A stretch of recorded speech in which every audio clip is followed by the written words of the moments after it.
A pleasant Saturday afternoon and a hello from the broadcast booth at Ford Field in downtown Detroit, Michigan, as the Michigan Panthers wrap up their regular season with the showdown against the Houston Roughnecks.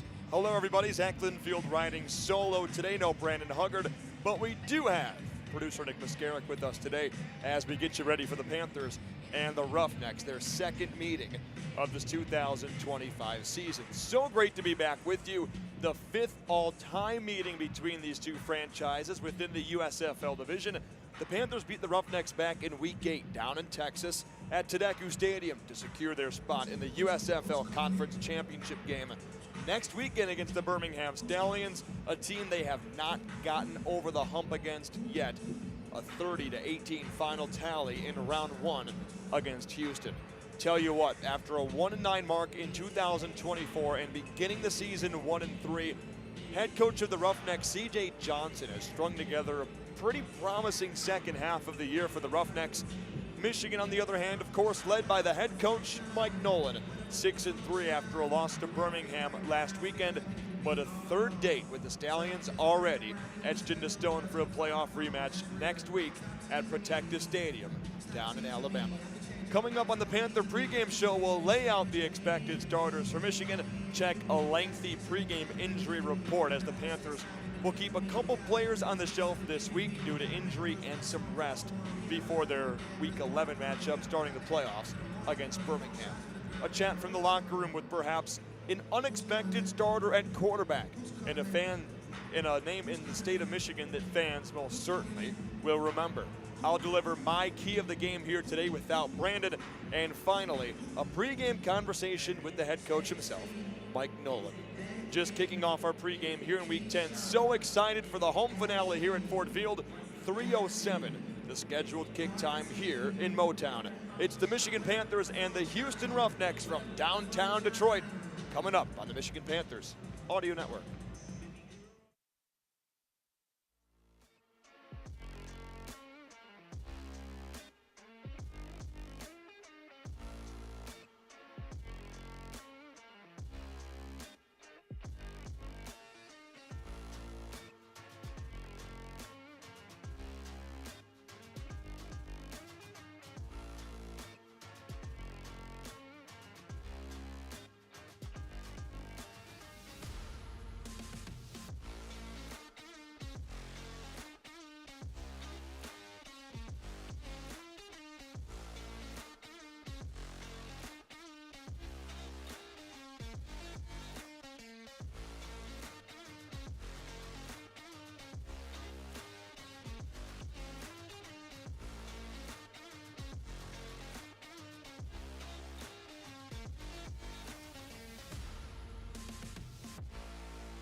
creeping towards kickoff here at Ford Field in downtown Detroit. 3:07 kick time between Michigan and Houston, round 2 of Panthers and Roughnecks. First one went the way of the Panthers in week 8, the week in which the Panthers clinched playoff berth for a second consecutive year with a 30-18 final score. 6-3 before the regular season finale for Michigan, lost at Birmingham last Saturday. 5th all-time matchup with Houston on tap here this afternoon. And the starting lineup for the Panthers reads like this. Offensively, with Marcel Belfait calling the plays. Rocky Lombardi, former Michigan State Spartan and Northern Illinois Husky, gets the nod at quarterback. But the plan for Mike Nolan, the head coach, is to alternate the two quarterbacks, with Danny Etling splitting quarters here at Ford Field. Nate McCrary spearheads the running back room. Matt Colburn is back and active today for the first time since week 2. No Toa Tawa today. We'll get to the injury report at the back end of this segment.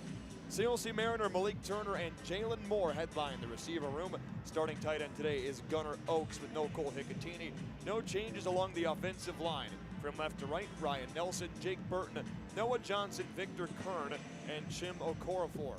For Colin Bauer's defense on the edges, Rondo Carter and Braylon Speaks, who's in line to get more run today after returning off of the injured list. DJ Carter and Garrett Marino plug the holes up the middle. Noah Dawkins and Donovan Mutin are the starting linebackers, but expect to see some of Javen White today as well as he returns from injury. He'll get some backup run for the Panthers defense this afternoon. Starting defensive backs include Kendrick Whitehead Jr., Arnold Tarpley, Kai Nakua, the all-time Panthers leader in interceptions. In the corners are Kenai Lovely and DJ Miller. Place kicker is BT Potter, and Seth Vernon is the punter, back at home for the first time since Simon Laria had the punting role for himself before Vernon returned from injury. As you mentioned, the inactive list is a lengthy one today as the team gears up for its second straight playoff appearance. On the offense, they'll be without receiver Devin Ross, running back Toa Tawa, and tight end Cole Hicatini. They all will not play. Offensive linemen Cole Cabral and Keith Russell are out as well. On the defensive side of the ball, corner Adonis Alexander and Kenny Willikis are inactive, and then we'll flip the script for the Houston Roughnecks. Stay inactive on the defensive side of the ball. Deshaun Bauer, talented defensive end. They will be without today. Cornerbacks Armani Marsh and former Ohio State Buckeye Damon Arnett are on the shelf this week as well. On the offensive side of the ball, a bit more impactful for Houston. Zaquandre White will not play today. He is their starting running back and their stud in the backfield alongside quarterback Jalen McClendon. Also on offense, receiver TJ Vasher plays more of a backup role, but he's on the injured list today. Tackle TJ Bradley is out as well as starting tight end Josh Peterson. Coming up next on the Panther pregame, we break down the thoughts of starting quarterback Rocky Lombardi in front of his first professional start here today at Ford Field against the Houston Roughnecks. As we count you down to kickoff, that's on the backside of this timeout on the Michigan Panthers Audio Network.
Panther pregame show joined by starting quarterback today, Rocky Lombardi.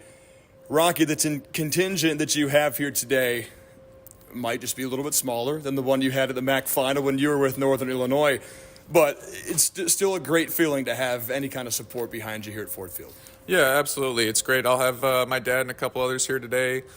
That MAC championship week was really special for me. I had a lot of former teammates from Michigan State come. I had some buddies from home in Iowa growing up coming, and then, some others here and there. So I had a good 40, 50 people here. It felt like I had my own section, so it was awesome.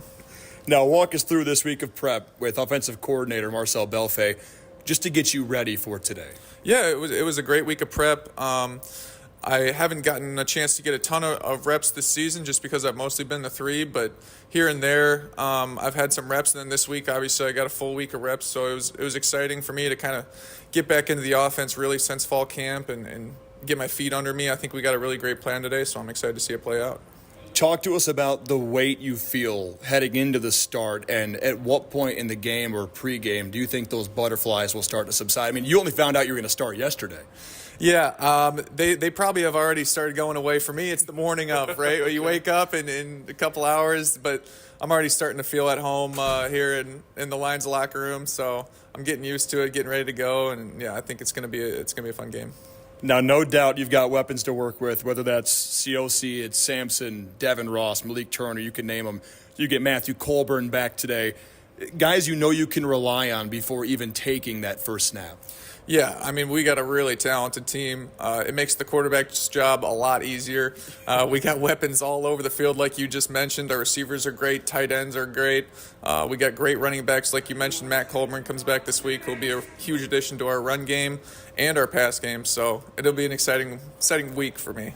You've got a couple other quarterbacks in that locker room that have been through this United Football League experience. You've got Bryce. You've got Danny Etling. What have they told you about this experience of playing here on this field in a UFL environment that's gotten you prepared for today? Yeah, they've been with me throughout the whole season. When they were playing, I was trying to be as supportive as I can to them on the field, in practice, in meetings, wherever that is. So they're definitely returning the favor to me this week. They're getting me ready, just telling me to go out and play my game. I'm prepared for this. So, yeah, just going to go out and trust myself and play my ball. Last one for you, Rocky. If you could encompass this feeling, making your first professional start, how would you describe that to us? I'm just excited to go out there and play. It's been a while since I've really got to go out there and play in a game for, I played 2 drives in preseason with the Bengals, but other than that, it's been almost a year and a half. So I'm just really excited to go out there and play ball and, play for my team, show everybody what I got. So, man, listen, congratulations making the first start today. Good luck. Thank you. We continue along on the Panther pregame show next. This is the Michigan Panthers Audio Network.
All right, getting closer to kickoff here at Ford Field. About 11 minutes until the Panthers and the Roughnecks meet for the second time this season. Michigan set to take the field as the crowd continues to file in, a pretty fruitful one here today for the final home game of the season in 2025. Pablo leads out the royal-clad Panthers. Zach Linfield here with you. Nick Muscarrick producing time for a key to the game. Houston playing at a pretty good clip right now after a home win versus DC and Jordan Ta'amu last weekend. The key for a Panther win for me today, simplifying the game around starting quarterback Rocky Lombardi. He's got a treasure trove still of weapons available to him with an offensive line that, for the most part, has kept the quarterback clean throughout the year. Panthers do that, and their defense keeps Houston out of the end zone. Could be a recipe for a Week 10 win. This crowd filing nicely, mainly because of a giveaway that the Panthers are showcasing today, and that's a bobblehead for one Jake Bates, the legendary kicker that played in the United Football League a year ago for the Panthers. Now BT Potter has that position, but when you have a player like Jake Bates, who was so good for the Panthers a year ago, and then does what he does in the NFL, seamlessly transitioning from the UFL to the NFL, and proving that to these guys that are currently on the roster for Michigan, that an NFL future can be very bright for them. It's certainly a good thing for the current players to see, and those fans that are here, 5,000 of them, have received a Jake Bates bobblehead in a Michigan Panthers uniform. Closing in on kickoff here in the Motor City, Houston and Michigan. Coming up, we meet with the coach. Our pregame conversation with head coach Mike Nolan is next on your home for Michigan Panthers football.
Back with it on the Panther pregame show. Zach Linfield joined by the head coach, Mike Nolan. All right, coach, decision to start Rocky Lombardi at quarterback yesterday. He told us, how does that alter the openness of your playbook, if at all, as he makes his first professional start? Well, it's a great question because naturally when you're playing a third quarterback per se over the course of the year, he really hasn't had any live reps in the football game. So it's look, our intention is to try and put him in as many successful situations as we can and not stress him to play the position. And that's pretty much the same throughout the other people that'll be new to kind of. We'll mix some guys in that haven't played as much lately. But as far as Rocky goes, I think he'll do really well. He's done great in practice. He's done a really good job. And until he gets in the game, we really won't know how he fares. But we're excited about it. Like I said, and so as far as what we do with Rocky, the things that you'll see him doing, whether it's throwing the ball, running the ball, things like that, are things that we think he should do well and be successful at. Now, the expectation, not just for Rocky today, but for the quarterback room, will we see any of Bryce Perkins getting his legs back underneath him, per se, after missing a few weeks? You're not likely to see Bryce. You will see Danny Etling, though. Danny will play. They'll probably go half and half with Rocky, and we'll see how that goes. They'll alternate quarters so that they each get a taste of the first half and the second half. But you will not see Bryce. The only way Bryce would step into the ballgame is if the other two had shoelaces or things like that and weren't able to go on the field. But otherwise, no. Now, you've got a couple guys that you're going to keep kind of hidden away on the bench today. Is that just to prepare for next week when you guys travel down to Birmingham for the playoff? Well, there's really only one player we were able to because the other players are kind of nicked up, and we'd be holding them out anyway, like a Kenny Willits is being held out. Ross is being held out, but against because of injuries, and they wouldn't have played as it was. The only one is Tao, though, the running back, and he also had a personal event that he wanted to attend. Okay. And so everything's kind of fallen into place as far as who's going to play and who's not going to play. So we were kind of fortunate as far as that goes. you're going to get a few guys to really get their legs back underneath them. Breland Speaks is back for a second week. We get to see Matt Colburn. I'm excited about him coming back today. Yep. What are their roles going to look like here in Week 10 just to get them fresh and get them ready for a playoff date with Birmingham? You know, what's interesting about both the players you just mentioned, Matt Colburn and Breland Speaks, is that they haven't, you know, they just came back off of injuries, and so they both want to play to get their legs back under them and kind of, you know, get the feel of it again, whereas a lot of the other guys who are playing today in and out have been playing all season long. So it's a little different for them from the standpoint I'm sure what their effort level and the things they'll try to accomplish is.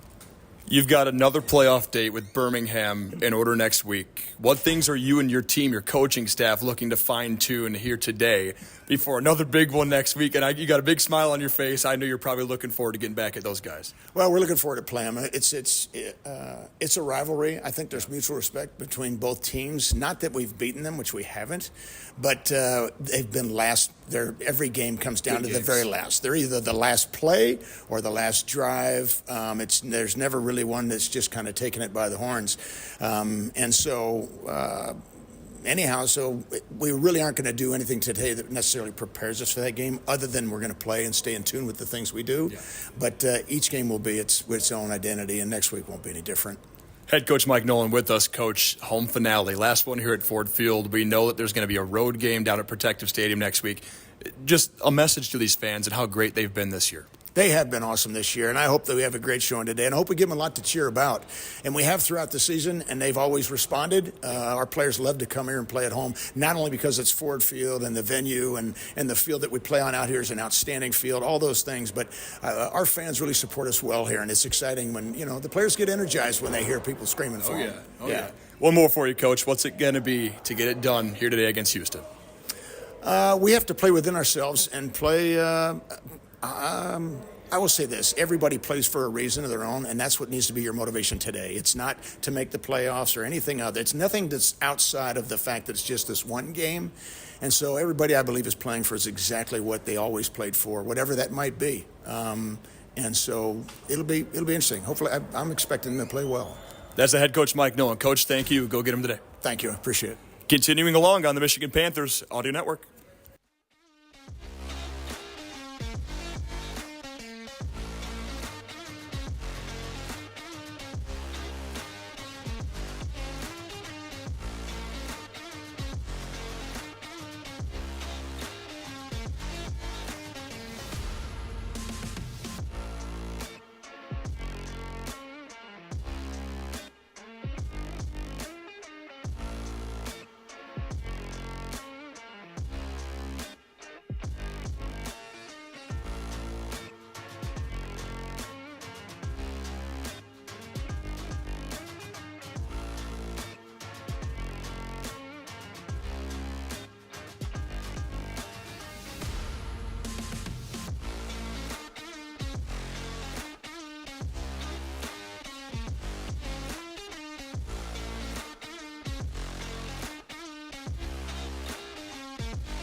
Well, here we go, Week 10 in the United Football League.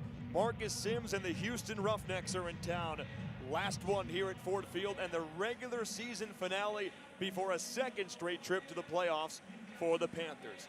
Need some help elsewhere in the division, but a great opportunity for Mike Nolan and company to come away as regular season division champs here today. Zach Linfield riding solo, Nick Muskerrick producing, ready for liftoff in Week 10. So glad everyone's aboard.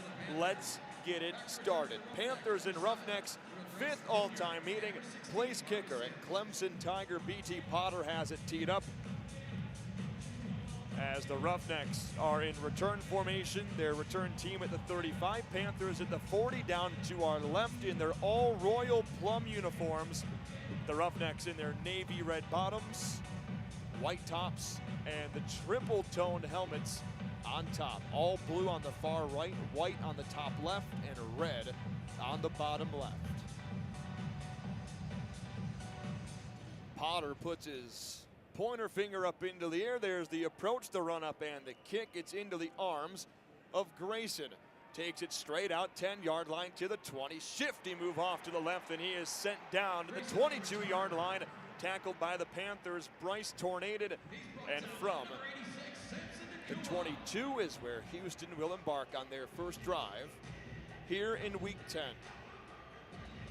Quarterback for the Roughnecks is Jalen McClendon, 29-year-old who sat behind Jacoby Brissett and Jacoby Myers at NC State before his final year at Baylor, where he started just one game. 1,271 passing yards on the year, 6 touchdowns, 3 interceptions, 67% completion percentage. He wears number 8 in a white top. Lorenzo Lingard is the running back off to his left. Panthers show 4 down on the first play from scrimmage for Houston. Snap to McClendon, screen pass right side, that's caught. Justin Hall gets back to the line of scrimmage, maybe a yard or 2. It'll bring up a 2nd down and 8. Garrett Marino made the tackle for the Panthers. Kai Nakua in there as well. So a 4-5 record for head coach C.J. Johnson and the Houston Roughnecks. A much better second half to the year. Division losses twice against Birmingham, once against Michigan. Empty backfield on 2nd down and 8 for Jalen McClendon. Leaning in, 3 receivers left. Tough snap back to him, sends it right, caught by Kiki Chisholm for a Houston first down. Got up to the 32-yard line. A gain of 8 yards makes it a Houston first. DJ Miller Jr. forced him out of bounds. Just underway here at Ford Field, 14-10 first quarter, no score. Houston and Michigan, Week 10 of the United Football League. Out of the huddle to the line comes Houston. Quarterback Jalen McClendon, 6'4", 222-pounder, has Lingard as the bullet in the pistol behind him. This is the 500th offensive play of the season for Houston. Leans in, there's the snap, it's belt high, hands it off left side. Lingard bowling through the Michigan defense up to the 43-yard line. A gain of 11 makes it a Houston first down. Tackled by Michigan safety Arnold Tarpley and Kai Nakua. 13.5 first quarter. No score, Michigan and Houston. First drive for the Roughnecks down at Tedesco Stadium against Michigan was well orchestrated. Ended with a field goal after a touchdown was called back for Jaquandre White, who is inactive today. 1st and 10 Houston from their own 43. McClendon in the shotgun, calls out for it, helmet high snap, gives to Lingard, hit at the line of scrimmage, and wrestles for 2. Noah Dawkins involved on the tackle, as was Garrett Marino. It'll bring up a 2nd down and 8 for Houston from the 45-yard line.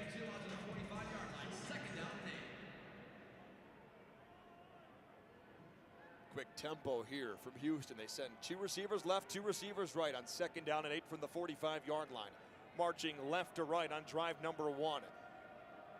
In motion from left to right goes Butler. Former Lumberjack at Northern Arizona. 2nd down and 8. McClendon wants it. He's got it. He's back. Looks, scans, throws left side. That is brought in by Chisholm for a Houston first down at the 45-yard line of Michigan. McClendon is just puncturing the chest of his receivers on this first drive. First down now from the Michigan 45-yard line at 12:20 in the first quarter. Not a lot of sag from the Panther defensive backs either. That's just McClendon putting the ball on the money.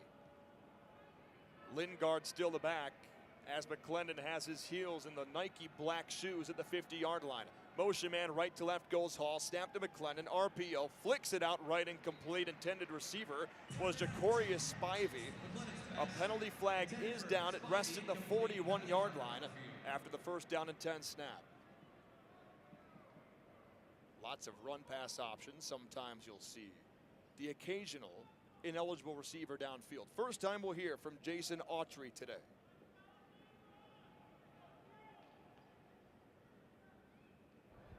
There is no foul on the play for an intentional grounding. Result of play is second down. Pretty good crowd continuing to file their way into Ford Field here on Jake Bates' bobblehead day. He was on the field with offensive lineman Ryan Nelson to get the crowd pumped up just moments before kickoff. And a crowd that's been pretty vocal throughout this 2025 season here at Ford Field. Penalty flag does fly. There's 15 seconds left on the play clock. 2 flags. Illegal substitution. Offense breaking the huddle with 12 players. 5-yard penalty remains second down. I'll tell you what, both officials standing behind the offensive line, they both threw their flag at the same exact time to tell us that there was 12 players in the huddle, that they clapped their hands and broke it with 12. So now second down and 15, straight off midfield from the left hash mark. Houston's now been penalized 43 times for 310 yards this season. Jalen McClendon, the quarterback in the shotgun. He's got Lingard off to his left, second and 15 from midfield. Chest high snap, screen pass drawn up, tosses it to Lingard, gets around the left side at the 50 and bounced out of bounds at the 47-yard line by Noah Dawkins in hot pursuit in those royal plum uniforms. And the Panthers now make Houston eyeball a 3rd and 12 from the 47.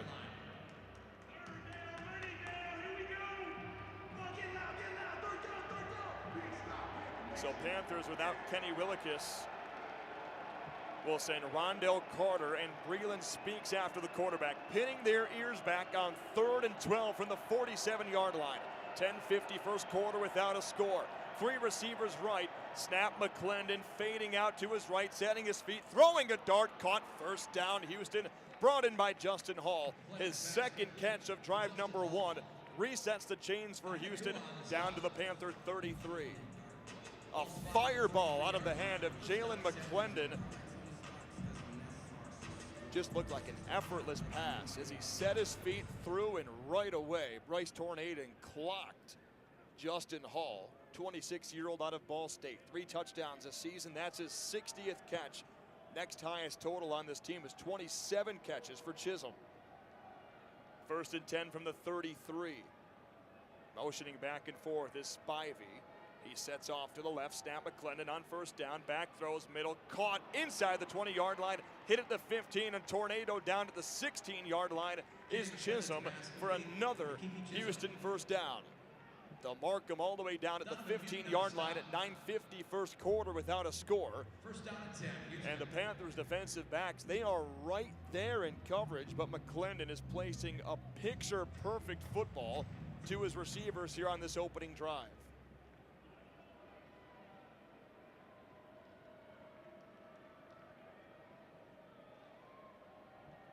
First down and 10 from the 15-yard line. Spivey motions left to right, now doubles back, snap McClendon, fakes the give, tosses middle, caught Spivey, barreled down at the 1-yard line.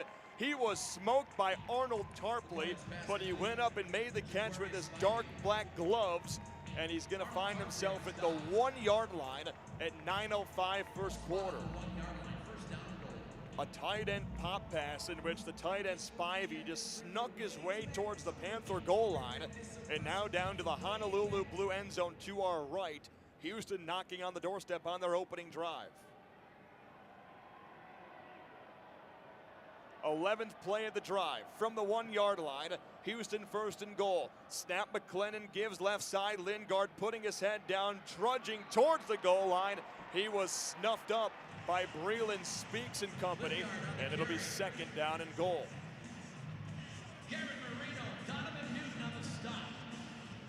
No gain in the play. 2nd down and goal. Panthers ranked number 2 in red zone defense this season, keeping teams out of the end zone. 8:15 first quarter. Houston at about the 3-inch line.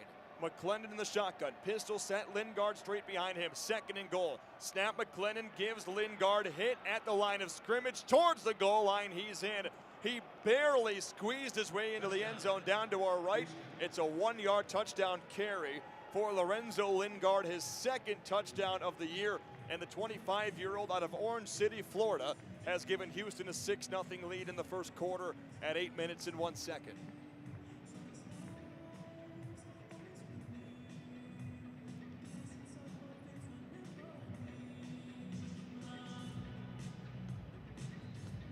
Houston huddles up, 1-point conversion coming. They go for the 1-point conversion 60% of the time. They've converted on 4 of 12 tries this year. That's the lowest percentage total in the league. Snap. McClendon rolling out right, looking back across the field. McClendon throws to the end zone. It is caught by Justin Hall at the last second with the sideline bearing down on Jalen McClendon. He sidearms a throw in the direction of Hall to make it a 7-0 Houston lead. Opening drive goes 12 plays, 83 yards, takes over 7 minutes off the clock, and the Roughnecks lead it 7-0. First quarter at 8:01 on the Michigan Panthers Audio Network.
Seven 0 Roughnecks, 8:01 first quarter. An exciting and electric first drive for C.J. Johnson. And Houston, 12 plays, 83 yards. Lorenzo Lingard, 1-yard touchdown plunge into the end zone down to our right. And then a 1-point conversion makes it 7-0 Houston. on the back of Jalen McClendon's opening drive. 7 of 8 for 69 yards and throwing missiles out of his right hand. Place kicker Chris Blewett has it all teed up back at the 30-yard line. Panthers in their all plum uniforms today. They'll run right to left after Chris Blewett's kickoff. There's the approach, the swing of the leg, and it'll be brought in by Xavier Malone at the 7-yard line. Up the right sideline to the 30. Splits defenders 35 up to the 38-yard line. And brought down by J.T. Tyler. Good return for the Panthers, gives them great field position for the first professional start for Rocky Lombardi, becoming the 8th starting quarterback in Panthers franchise history. The 6'3", 26-year-old from Ann Arbor, Michigan, will make his first start after a couple of preseason drives for the Cincinnati Bengals this past year. Rocky, with his father in attendance here today, will take his first snap at 7:55 in the first quarter. He'll start with an empty backfield. 4 receivers off to the left. Now motions Turner left to right across his face. Leans in, first professional snap, first professional throw. He completes that throw up to the 45-yard line for Jalen Moore. Rashad Williams makes the tackle. And Rocky Lombardi's first professional throw makes him 1 for 1 professionally. A 2nd down and 4 upcoming. No Toa Tawa today for the Panther offense. No Cole Hicatini, the tight end. No Devin Ross, receiver. Colburn, the running back, off the right hip of Lombardi on 2nd down and 4 from the 44-yard line. Snap to Lombardi. He gives right side. There goes Colburn, rushing through the Houston defense to the 46-yard line with the penalty flag down. Resting back at the 40-yard line.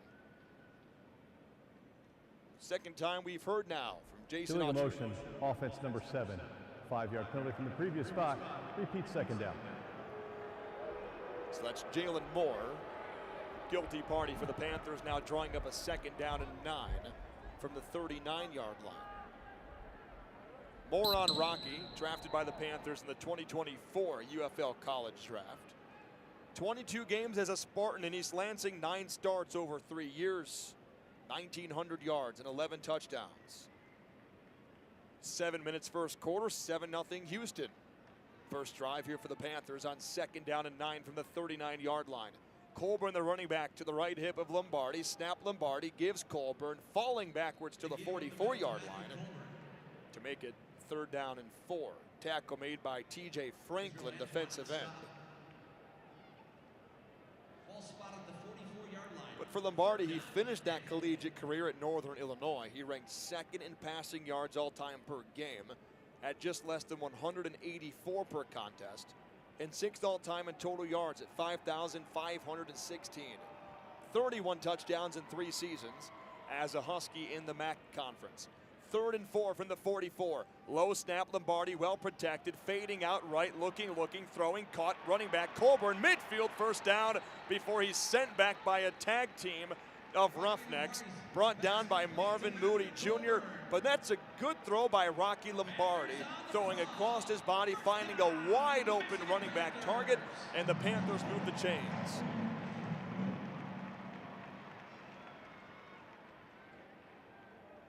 And a perfect 2-for-2 start for Rocky Lombardi in his first professional gig.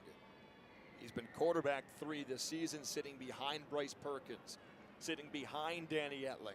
Alan Bowman got some run as a team's quarterback 3 and their practice quarterback, emergency quarterback. 1st down and 10, Panthers from midfield. Snap to Lombardi. He'll give to Colburn up the middle. Lost a yard. Penalty flag soars in last second. Would have brought up 2nd down and 11. Personal foul, face mask, defense number 31. 15-yard penalty added to the end of the run, includes an automatic 1st down.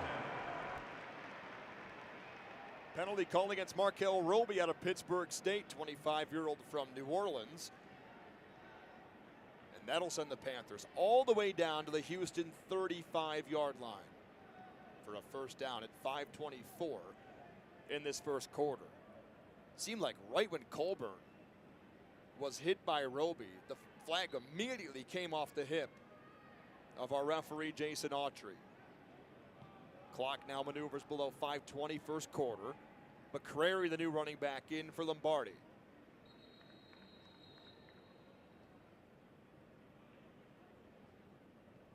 Whistle stops play. There's a challenge flag down from head coach C.J. Johnson on the near sideline.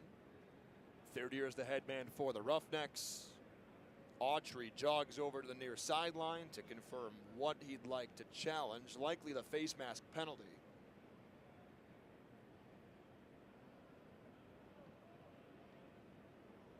So clock currently sits halted at 5:11 first quarter, 7-0 Houston, and we'll get the call here momentarily. There's correction in the previous foul. It was 92 for the face mask. There is no challenge nor timeout charged. It's first down.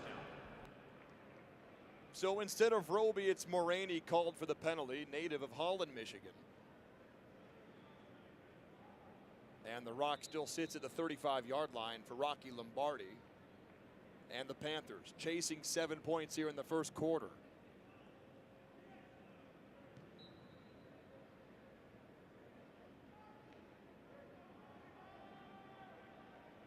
So there's the clap, the break of the huddle. Houston is in a mess on defense, figuring out their substitutions. Nate McCrary, the running back, attached to the right side of Lombardi, whose palms out in front of his chest, takes a snap, play action, back, looks, throws it left side, caught by McCrary, bobbled and incomplete, knocked out of the hands of McCrary. Sean Preston Jr. made the play. Pass, second down.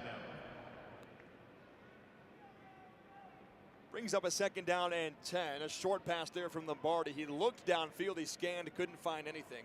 Opted for option E as he had 5 receivers in pattern. And a slip pattern by McCrary was broken up. Now 4:30 first quarter, 7-0 Houston. An excellent first drive for C.J. Johnson, Jalen McClendon, and the Roughnecks. Lombardi's bright white cleats at the 40-yard line. Snap to him on 2nd and 10. Floats it out left. Bad pass. Incomplete in the direction of Malik Turner. Lombardi's pass intended for Malik Turner, incomplete. Richardson out there in coverage for Houston brings up a 3rd down and 10 for Lombardi and the Panthers here at 4:10 in the first quarter.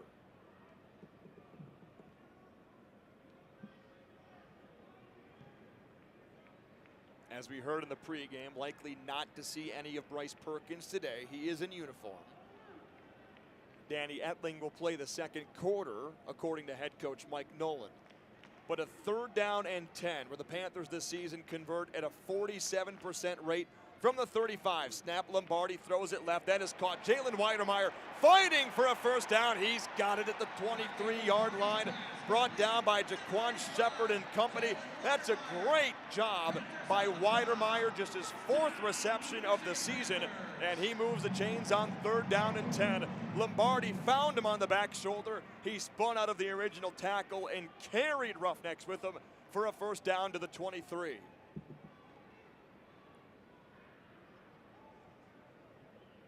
Panthers break the huddle. One receiver isolated near side is CLC Mariner. From the 23-yard line, fresh set of downs. Turner motions right to left, now doubles back, snap Lombardi, fakes the give, throws it right, caught Turner, grabbed and wrestled down, line of scrimmage. Lombardi's pass complete to Malik Turner. Nice play by Williams to get out there and make the play on the speedy Malik Turner. His 41st grab of the season. Ends up as a gain of 1, 2nd down and 9 from the 22. 7-0 Houston, 2:40 first quarter. With a good crowd on hand here at Ford Field. Week 10, regular season finale before the Panthers take on Birmingham. 2nd consecutive year in the playoffs down to Protective Stadium next weekend. 2nd down and 9 from the 22. Lombardi, delayed quarterback draw, running right side, sneaks past 1, 10. He's down to the 5-yard line before he's wrapped up and sent out of bounds by J.T. Tyler. That was a great Bryce Perkins-looking play by Rocky Lombardi, and he moves the chains for a Panther first. Their goal to go from the 5-yard line.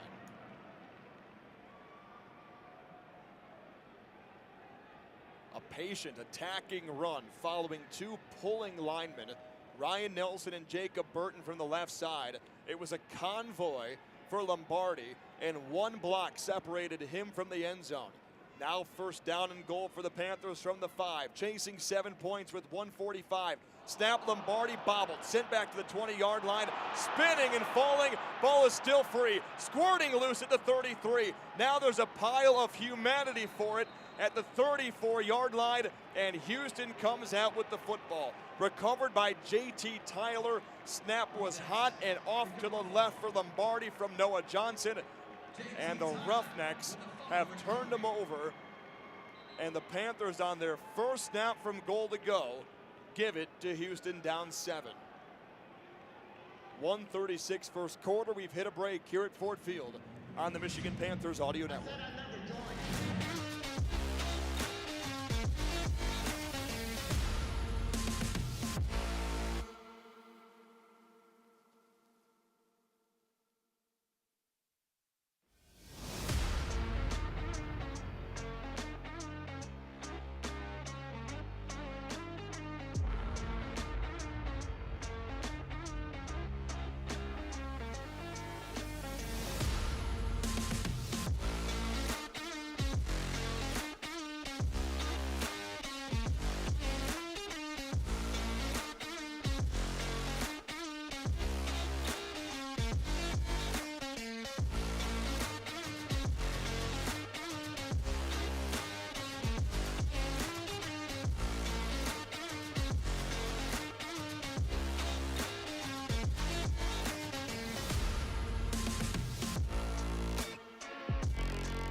All right, 1:36 first quarter, 7-0 Houston.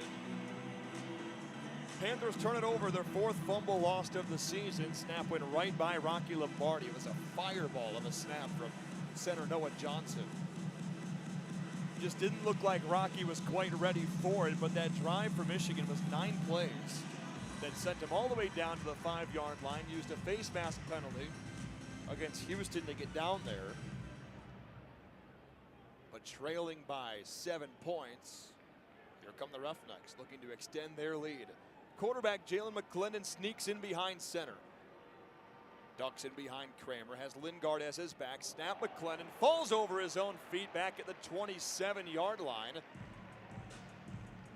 And the officials will give him the 29 before he spun backwards and was touched by one of the Panther players.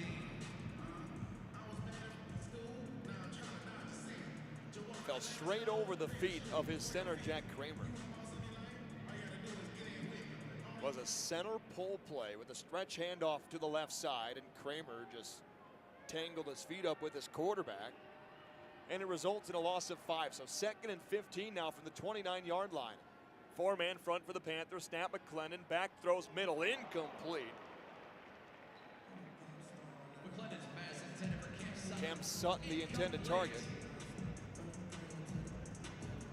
No, not the former Detroit Lion or Pittsburgh Steeler Cam Sutton. This Cam Sutton is 28-year-old out of Fresno State and Moreno Valley, California. And this fruitful Panther crowd on their feet for a 3rd and 15. Houston converted 3rd and 12 on their first drive, leading to 7 points. 30 seconds to play first quarter, Houston by 7. Merritt, the running back to the right of McClendon, calls out for it. Snap is belt high, pressure on McClendon. Gets around one, steps up, throws sidearm pass, incomplete down the field. Penalty flag flies, and the Panther sideline is irate. Justin Hall, the intended target, but 2 different flags are out.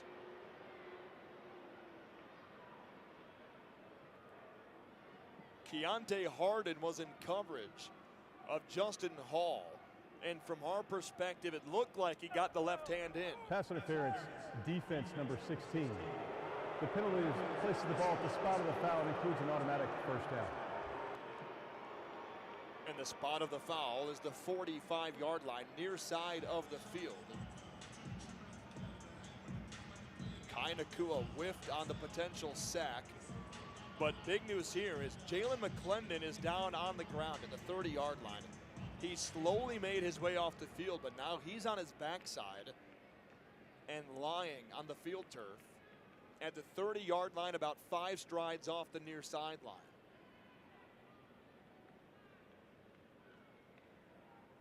So far, the Houston quarterback is 7 of 9 for 69 yards. He led that drive down the field, leading to a Houston touchdown on their first try.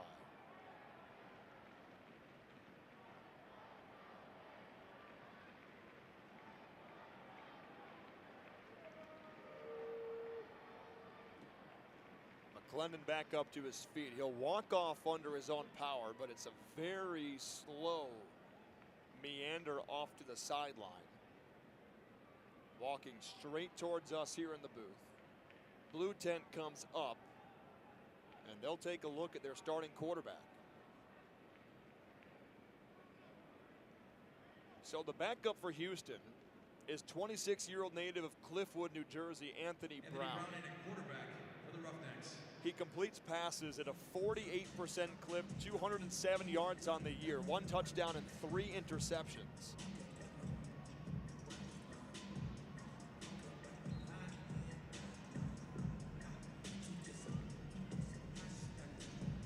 And before Houston will take a snap, they will likely just milk this clock down to zeros in this first quarter. That's exactly what they will do. So for a 1st and 10 That's the at end the of the 42, first quarter. Timeout. Houston leads by 7, and we'll get back to it after the quarter break. 7-0 Houston. Fresh start second quarter coming up next. Michigan Panthers Audio Network.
Start of the second quarter from downtown Detroit here at Ford Field. Zach Linfield and producer and spotter Nick Mascaric live with you today.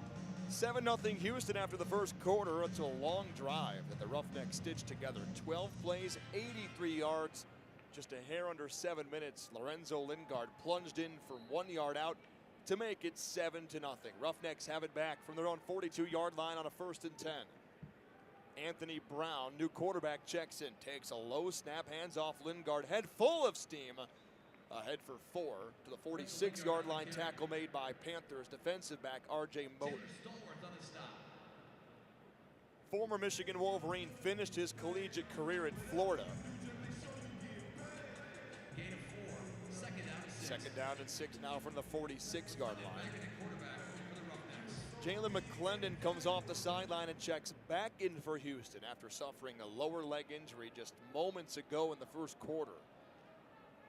Kirk Merritt, the running back, in the sidecar left to McClendon on 2nd and 6 from the 46-yard line.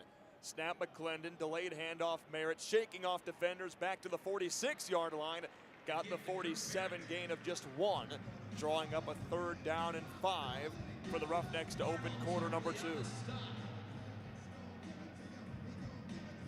Panthers defensive backs very active in the run game so far early, as the Roughnecks have explored the second level for the Panthers early on in this football game. 7-0 Houston, ducking below 14 minutes second quarter. 3rd and 5 from the 47-yard line. Merritt, the running back, hands on his knees just off to the left of the quarterback McClendon. The offensive line all in sync, point out protection. Snap McClendon, now an empty backfield, throws middle, incomplete, off the white glove in the right hand of Kirk Merritt. There in coverage, the return of Javen White for the Panthers. Clock halts at 13:35 in the second quarter, and it's 4th down and 5. Sending Mike Rivers onto the field for his first boot of the day. And Malik Turner retreats inside the 10-yard line in the all-royal plum uniforms today for the Panthers. Rivers has put 9 different punts inside the 20 this year, an average of 48.1 off the right leg. Good snap from Ortiz, a high spiraling kick, lands inside the 1 and plunges into the Honolulu blue end zone down to our left. So 7-0 Houston. Michigan gets it back. Malik Turner just allowed that punt to go straight over his head. He went to go put a body on a flyer down the sideline at 12:57 here in the second quarter. Rocky Lombardi back out to play quarterback for the Panthers. The 8th starting quarterback in Panthers history, 26-year-old out of Ann Arbor. First drive, 4 of 6 for 25 yards. Responsible for losing the fumble on 1st down and goal from the 5-yard line. Chasing 7 points at 12:57 in the second quarter. McCrary, the running back, off to the left of Lombardi. Snap Lombardi, give McCrary to the 28-yard line, gain of 3. Tackle made by Glenn Logan and company for the Roughnecks. 12:45, second quarter. A gain of 3 to the 28-yard line. 2nd down and 7.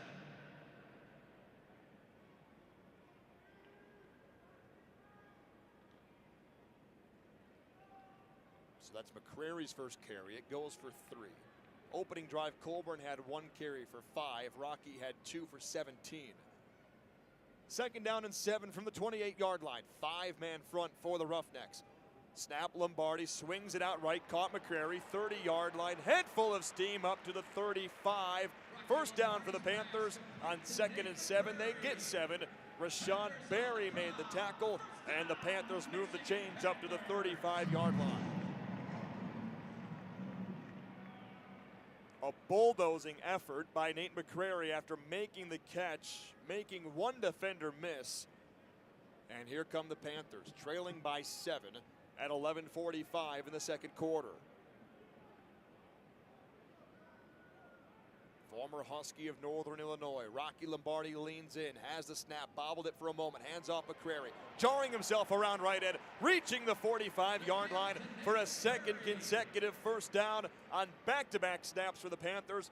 Markel Roby came up from his defensive back position to make the tackle, but the Panthers move the chains again behind a pulling guard, Brian Dooley, out of Eastern Michigan.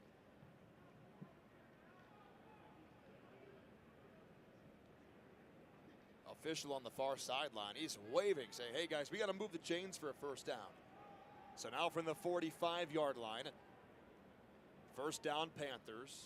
McCrary, the running back, just off to the left of Lombardi. He takes a low snap. Rocky sets his feet, floats it down the middle of the field. Pass incomplete. Crowd pleading for a flag as the Panthers were going for the home run ball for Jalen Moore. Keenan Isaac was out there in coverage, and the sideline for the Panthers is again, for a second time in this game, irate.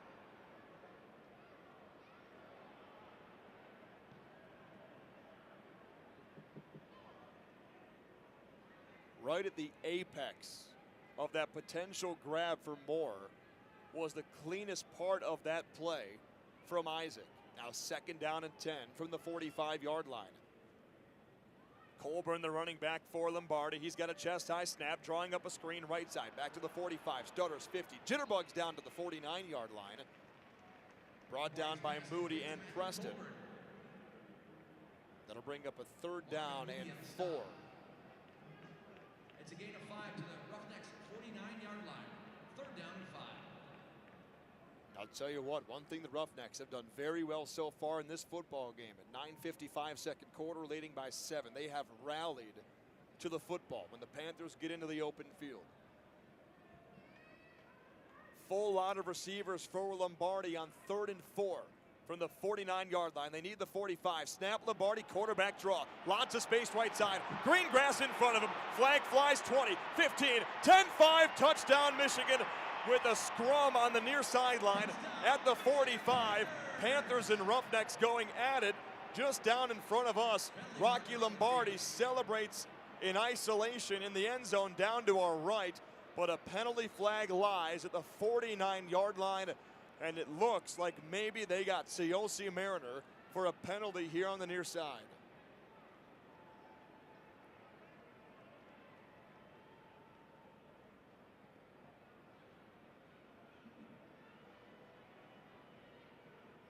The entire crew of officials have converged together at the 37-yard line down to our right, a few steps off the sideline. C.J. Johnson very involved in this conversation, third-year head coach for the Roughnecks. Crowd awaiting a decision. Rocky Lombardi.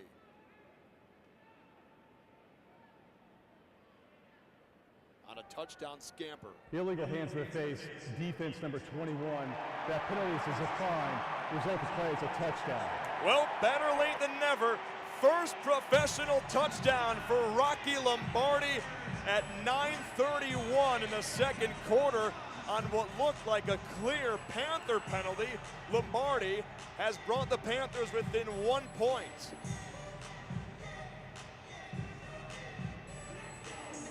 A 54-yard touchdown carry for Rocky Lombardi, and the Panthers somehow get away with the score. Lombardi screaming down the near sideline. C.J. Johnson has just whipped his red flag at the official on the near side. Not happy with the officiating early on in this game. He has been in their ear from first kickoff.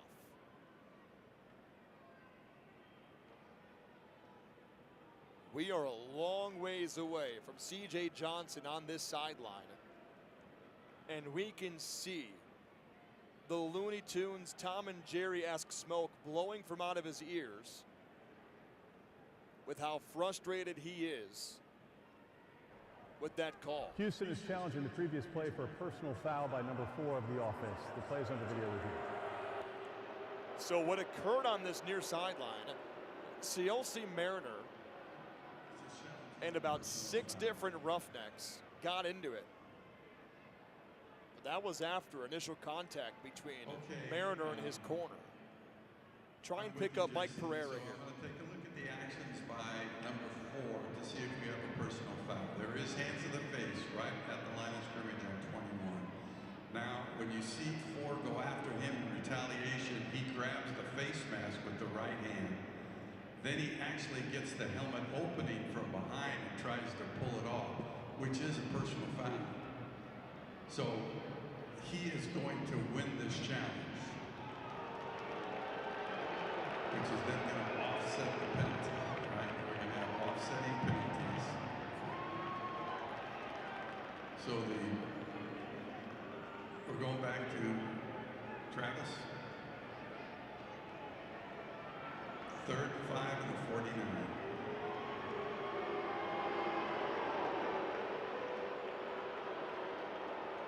Tough call to make here for Jason Autry in front of a Ford Field crowd, where we just heard Mike Pereira tell us that Rocky Lombardi's first professional touchdown will get wiped off the board here. That'll reset the score at 7-0 Houston at 9:31 second quarter. After video review, the ruling is a personal foul by the offense number 4. That offsets with the foul hands of face by 21. It'll be 3rd down and 5-yard line, 5 yards from the 49-yard line. Houston has 1 challenge remaining and is not charged a timeout. So after all of that, we get no Panthers score, and we're right back to where we started at the 49-yard line for a 3rd down and 5. A perfectly executed quarterback draw for Rocky Lombardi, and the Panthers offense has seemingly just disappeared. It never happened. Panthers trail by 7. Once again, 3rd down and 5 from the 49-yard line. Chest high snap back to Rocky. Guns it left, incomplete, batted down line of scrimmage. Well done by TJ Franklin. Now it's 4th and 5. 4th down and 5. This crowd still letting them hear it here at Ford Field.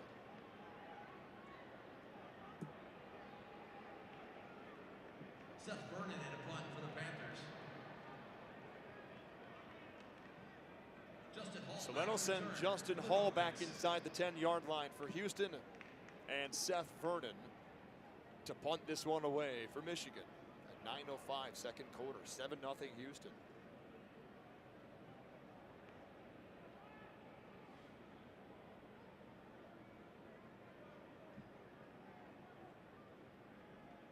Peter Bowden sends it back about shin height for Vernon.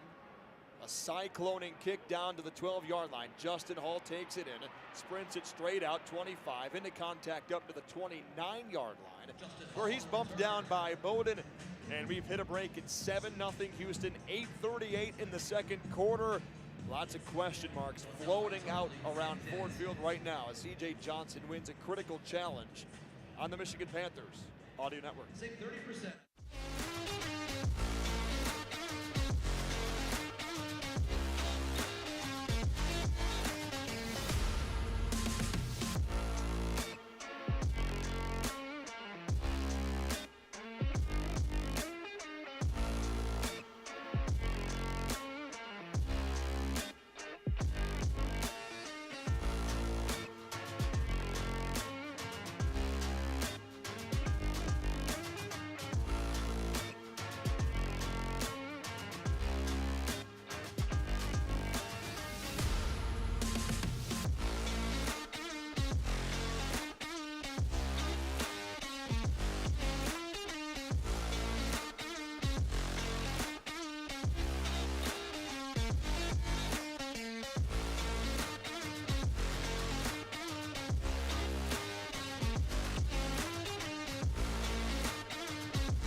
All right, lots to unpack here at 8:38 in the second quarter. 7-0 Houston. Their opening drive of the first quarter went 12 plays, 83 yards, a little under 7 minutes off the clock, resulting in Lorenzo Lingard plunging in for a 1-yard score.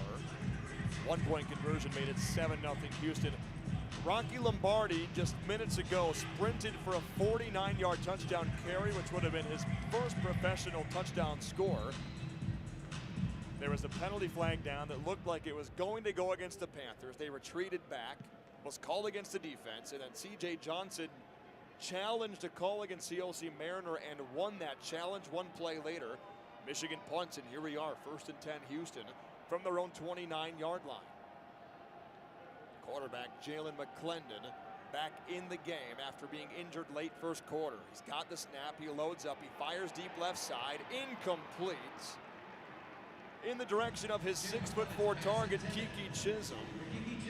Incomplete. Coverage provided by Akeem Dent out of Florida State. 2nd down and 10 for Houston.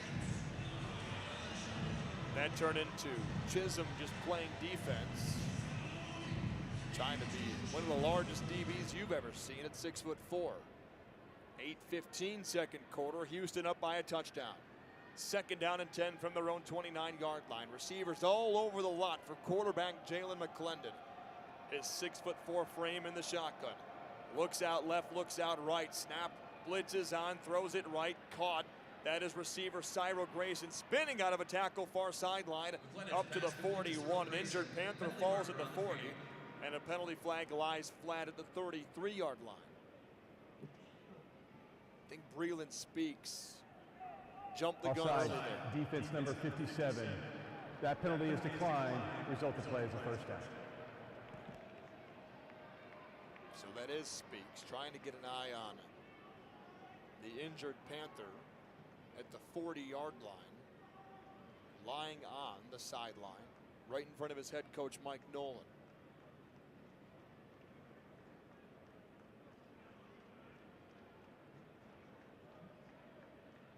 Training crew is out on the field, and we're going to step aside. 7-0 lead for Houston, 7:55. Second quarter, an injured Panther down on the field. Will step away on the Michigan Panthers Audio Network.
This game has had many twists and turns through a quarter and a half.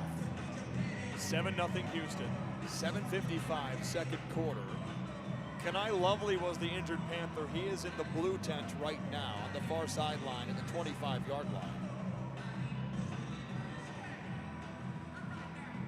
Quarterback Jalen McClendon has gone down with an injury. He returned 2 plays later after he was barely able to limp off to the near sideline for Houston. They score on their first drive of the ball game, 12 plays, 89 yards. Lorenzo Lingard, his second score of the year. And then the Panthers eventually countered back with Rocky Lombardi bursting for 49 yards at his first professional touchdown, a rushing score.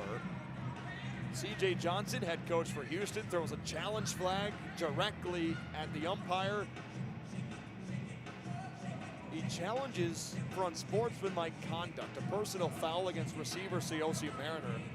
He wins that challenge after a scuffle on the near sideline. Panthers then do not convert on 3rd and 5.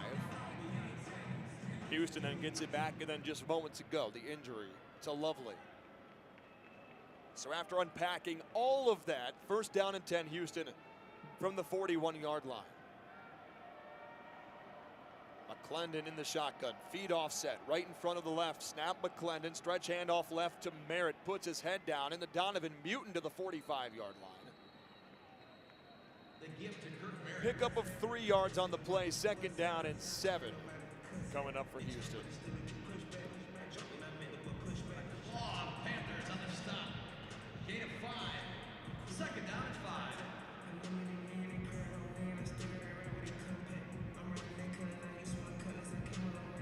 So they'll give him about 4 yards there, a little more than 4. 2nd down and a short 6 for Houston at 7 minutes here in the second quarter. Up by 7. McClendon leans in, has Justin Hall motioning back and forth. Snap McClendon, handoff to Merritt, hit and dumped at the 47-yard line. Merritt up the middle. Give him the 48. It brings up a 3rd down and 3.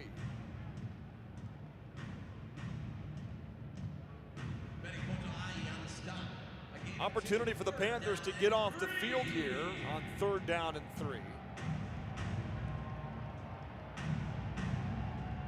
Houston has just surpassed 100 yards on the day. Slow offense for both of these teams through a quarter and a half.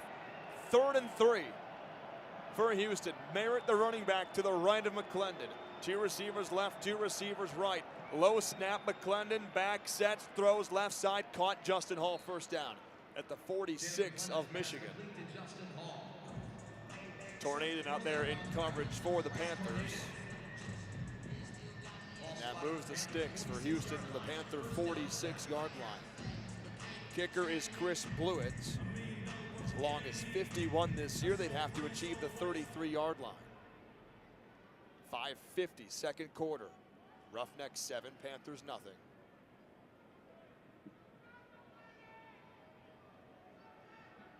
Snap back to McClendon on 1st down. He's got it, in trouble. He is hit, he is twisted, hit again, and finally thrown to the ground. That's the first sack of the day for the Panthers. It only loses a little over a yard, but the Panthers are right there in pursuit of him. Tackle made by Ron Stone Jr., his 4th sack of the season.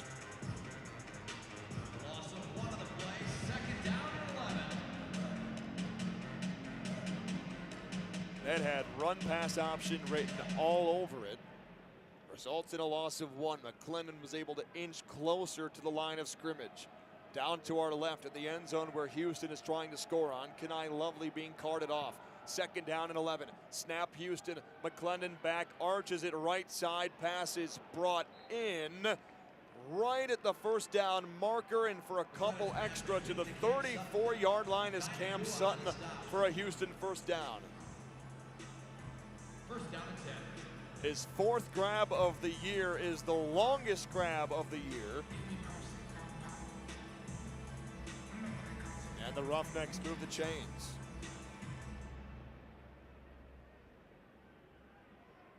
They're right at about Blewett territory right now. Lorenzo Lingard splits out of the backfield. 5 wide in the formation for Houston. Four-man front for the Panthers. They bring a blitz. McClendon snap, throws it right. That is caught inside the 25. Lingard lunging for a first down. He's going to be about a yard shy. Second down and 1 coming up for Houston. 4 minutes to play second quarter. It's 7-0 Roughnecks. 25-yard line. Second down and 1.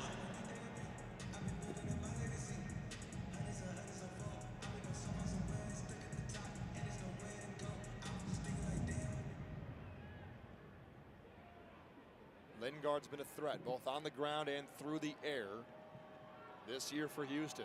Second down and 1, 25-yard line. Right to left goes Houston, knocking on the doorstep again. Snap McClendon, stretch give left side. Lingard has a first down to the Panther 24. on the stop.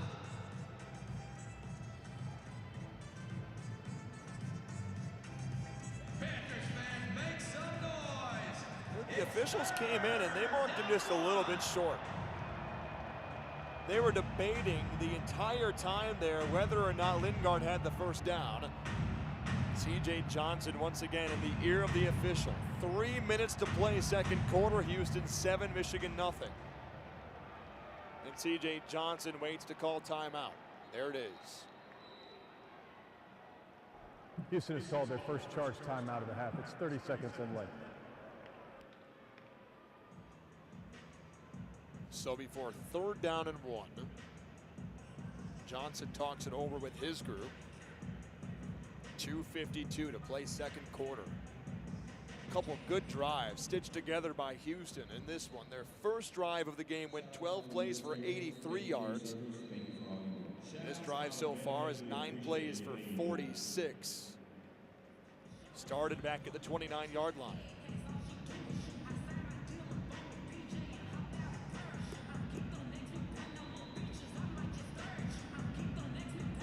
Panthers have made plenty stands this season on 3rd and 4th and less than 2.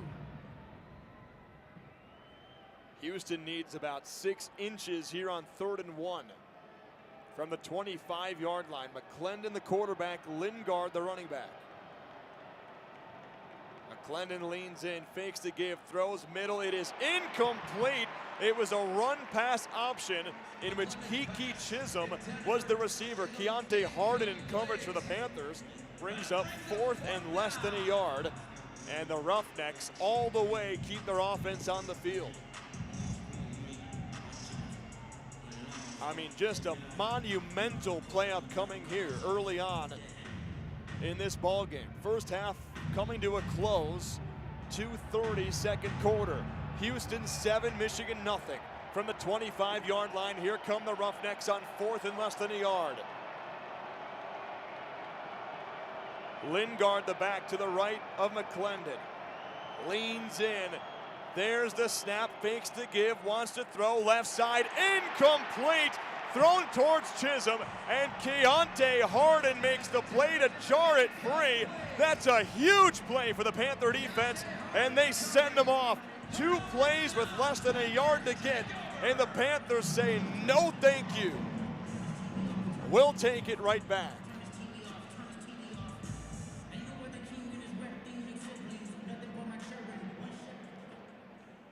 An opportunity for Rocky Lombardi and the Panther offense to scratch the scoreboard for the first time in this ball game.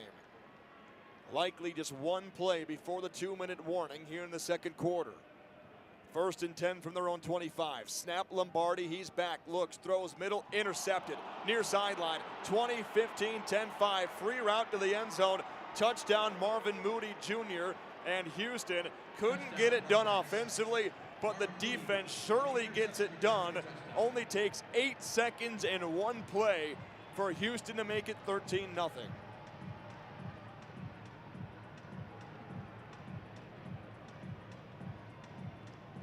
First career interception thrown by Rocky Lombardi.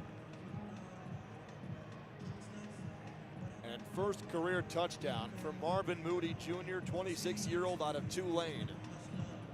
2:02 second quarter, 13-0 Roughnecks.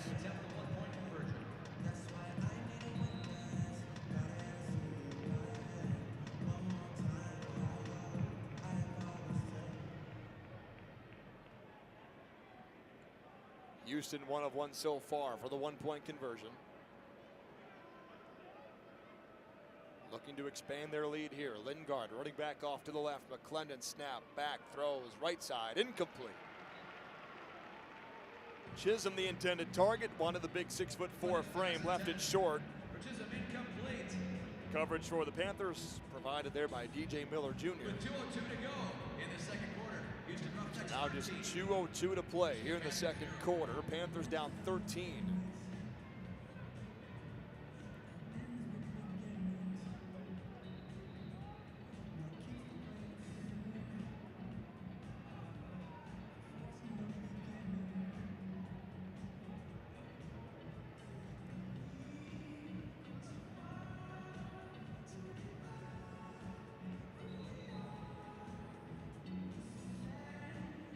So here comes Chris Blewett and the Roughnecks to kick it back into the hands of Michigan, leading 13-0.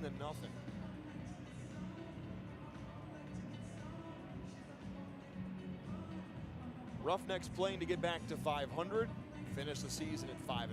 Panthers currently 6-3. They would need some help from Memphis later today Martinez and Xavier Malone back to return for the Panthers. in order to potentially win the division. Birmingham Stallions currently in first place with their season sweep of the Panthers. There's the light kick from Blewett, and it's into the hands of Nehemiah Martinez running left side. His first return of the season up to the 32-yard line. Nehemiah Martinez. Markel Roby there to make the tackle. This is the 2-minute and the warning for the Panthers first half timeout. will wait for the conclusion of the 2-minute warning to get it back, trailing by 13 in the second quarter of this one. Houston leads 13-0 on the Michigan Panthers Audio Network. Champions are built to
All right, 1:56, second quarter, 13-0 Houston.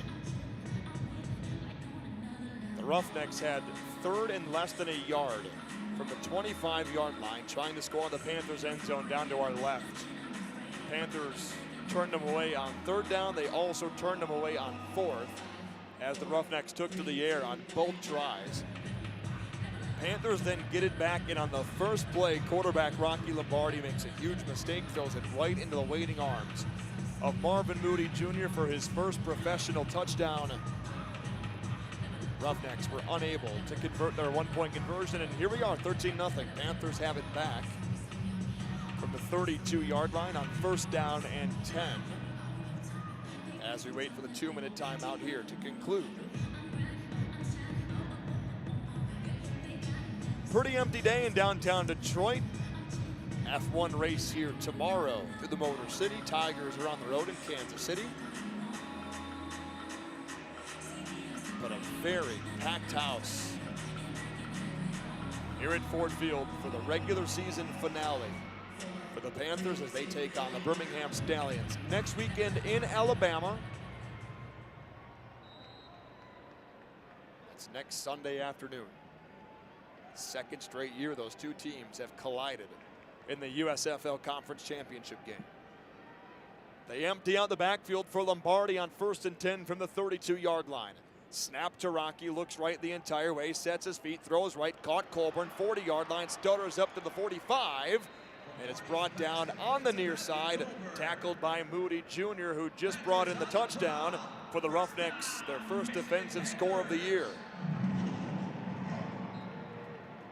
Lombardi and company searching for points here. Colburn still a running back in the formation from the 45. Snap, Lombardi throws middle, caught Gunnar Oaks, first down to the Houston 45.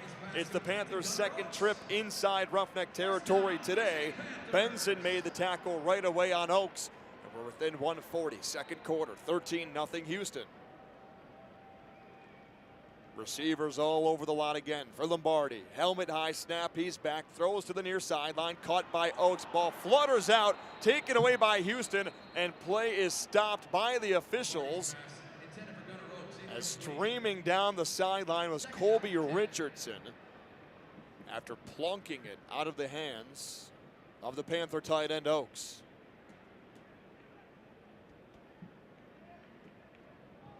Sigh of relief in this building.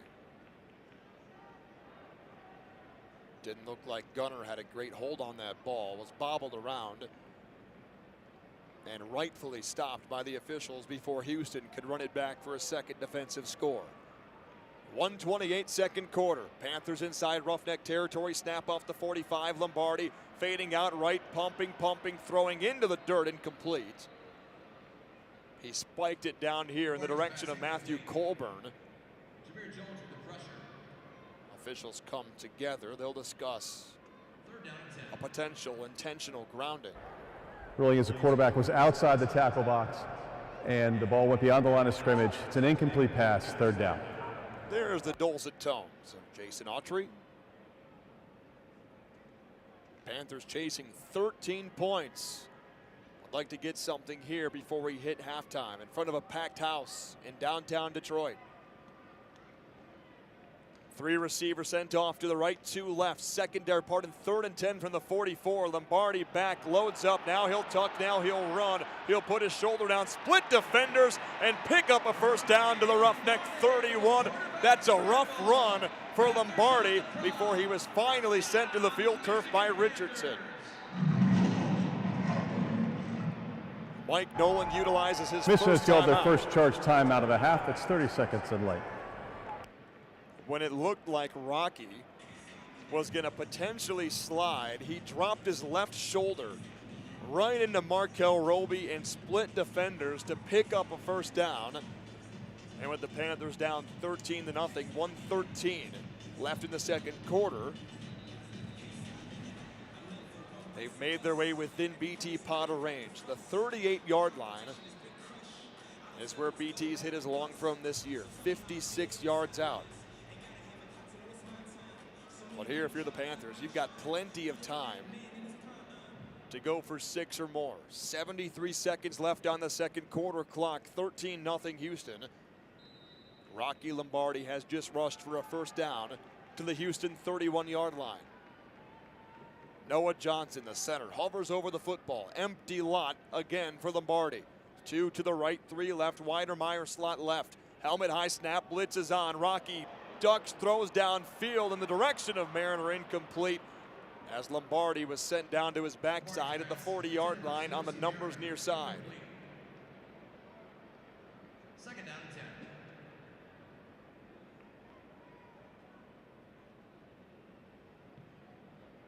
Now second down and 10. Houston brought the house on that blitz. Full casino blitz on first down, now drawing up second down and 10 from the 31-yard line. This crowd looking for something here in the late second quarter. Shotgun Lombardi, second down and 10, snap off the 31, floats it right, Colburn incomplete, he threw it just high of his 5'10" running back out of Wake Forest. Would have been his 5th grab of the season. And instead, at 1:04 second quarter, it's 3rd and 10.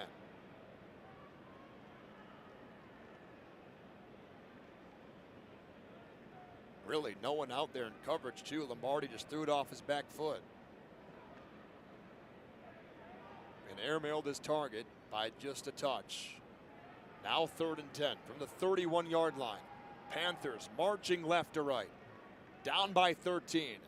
Numbers high snap to Lombardi. He loads up and throws downfield. It is intercepted inside the 15-yard line. Oh, officials run in and call incomplete almost right away as the ball was taken away by Corn Elder. Ruling on the field is an incomplete pass, 4th down.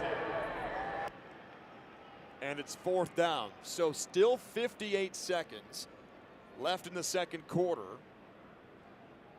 Panthers call on place kicker BT Potter to get the team on the scoreboard here late stages of the second quarter. BT Potter in for the field. 49-yard try for BT. Place kicker out of Clemson this season. Number 97 is reporting as eligible. He's 9 of 14. He is 2 of 4, anywhere from 40 to 49 yards. C.J. Johnson. Houston is challenging the previous play as an interception. The play is under video review. So another chance to hear from Mike Pereira. These Roughnecks have been tough on the Panthers today, let me tell you.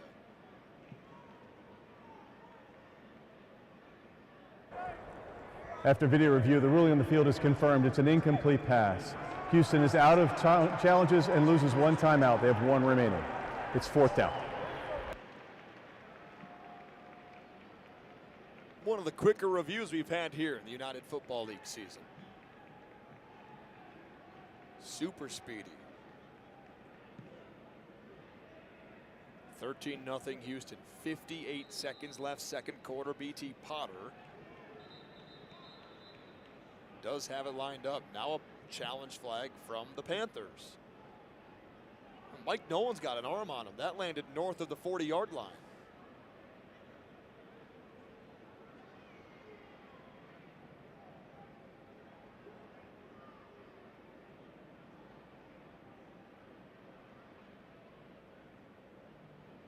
Nolan and Autry deadlocked in conversation.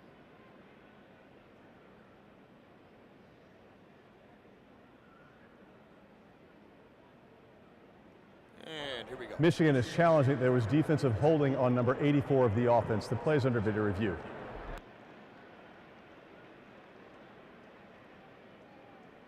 So that would have been whoever was in coverage of Gunnar Oaks. Here's Mike Pereira.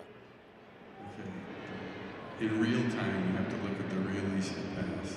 There's the potential hole. You look back and the ball's gone. Because of the timing on the field, we would look at this one. When the official sees this grab, he's going to look back, and then in real time, the ball's out of the quarterback's hands into another receiver. We're going to deny this challenge. And so we are staying where we are. They lose their challenges. They are now out of challenges also. After review, the ruling on the field is upheld. There is no foul in the play. Michigan loses their challenge for the game and uses 1 timeout with 1 remaining. It's 4th down.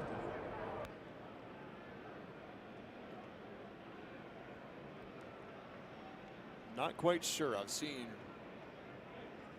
2 challenges on the same play, and both of them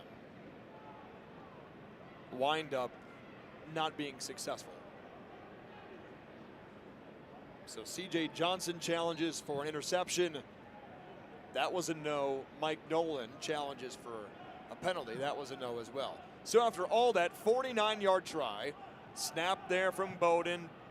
Hold is down from Vernon. Kick flies off to the right, and it is good. Put right through by BT Potter, and the Panthers in 53 seconds, second quarter, do in fact score here in the first half.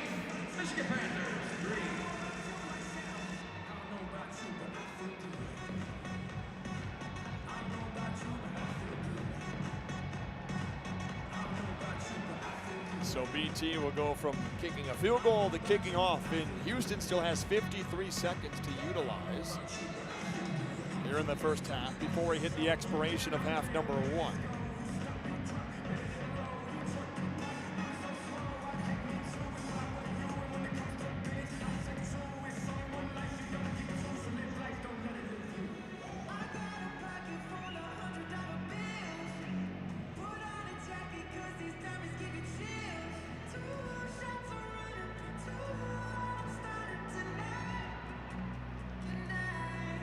So Grayson and Sims are sent back to the right side of the field for Houston.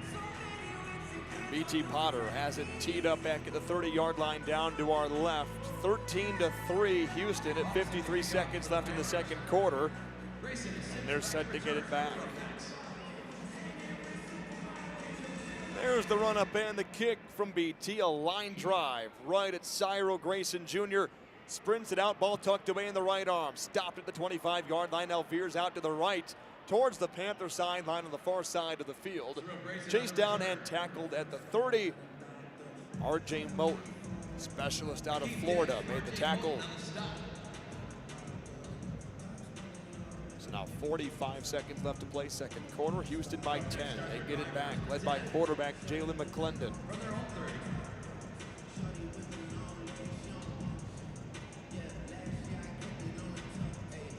For Houston, they'd have to get close to the 33-yard line for Chris Blewett. Season long is 51. Quarterback McClendon in the shotgun, running back off to his right, Kirk Merritt. 3 receivers sent left, snap McClendon, he's back, pressure on, throws middle, caught. Merritt, 40-yard line, sending himself away to the left, near sideline, picks up a block, midfield 45, and then he's two-timed at the 45-yard line by Bryce Tornadin. And that gets a massive chunk for Houston on their first play from scrimmage on this drive.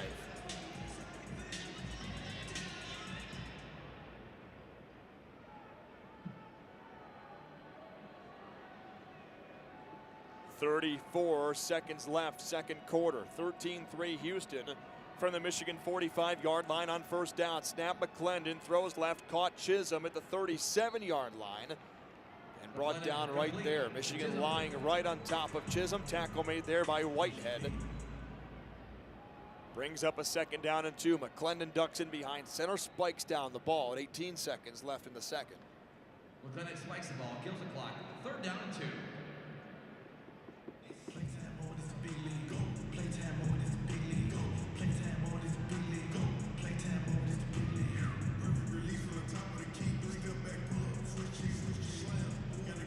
So at 18 seconds, Panthers trying to keep Houston away from the 31-yard line. That's about the distance Chris Blewett has on his right leg. But it is a third down and 2. Big play here for the Panthers. Snap to McClendon. He gives to Lingard. He's got the first down to the 34. And Houston still with one timeout. They go quick to the line. They're not going to use their timeout. They're just going to go up there and spike this ball. Play takes just 1 second off the clock. Now at 12 seconds left. Second down.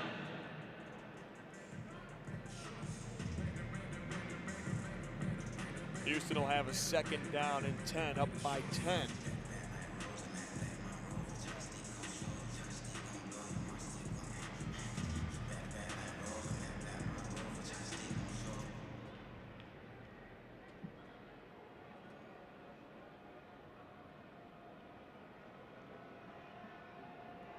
Panthers playing with a 3 down lineman look.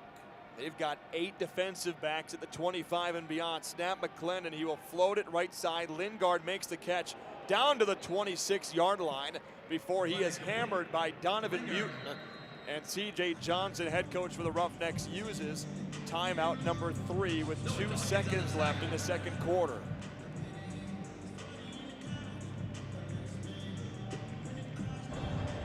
Houston has called timeout. It's their third and final timeout of the half. It's 30 seconds in length. Please reset the game clock to 3 seconds, 0-3. Number 97 and 96 are reporting as eligible. So just 3 ticks of the clock left before the expiration of half number 1. 13-3 Houston. Chris Blewett, the place kicker, lines himself up. He's at the 36-yard line. Holder, Mike Rivers, is at the 33. Marco Ortiz will snap. Mission is Mike called Nolan the third and calls final timeout of the half. It's 30 seconds in length.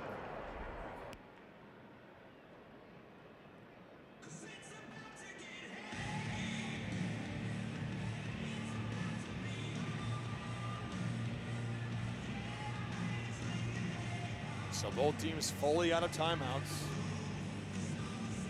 Just waiting on Houston's kick here with 3 seconds left in the second quarter.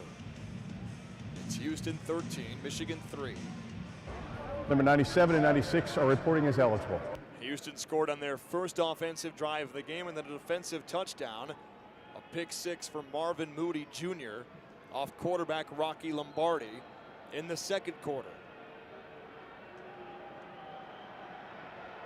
This here, a 44-yard try for Chris Blewett. Good snap, good hold. Kick is up, and it is good. The kick is good. And we're right back to where we were The score at the end of the first less half. than a minute ago. Houston Roughnecks 16, Michigan Panthers 3.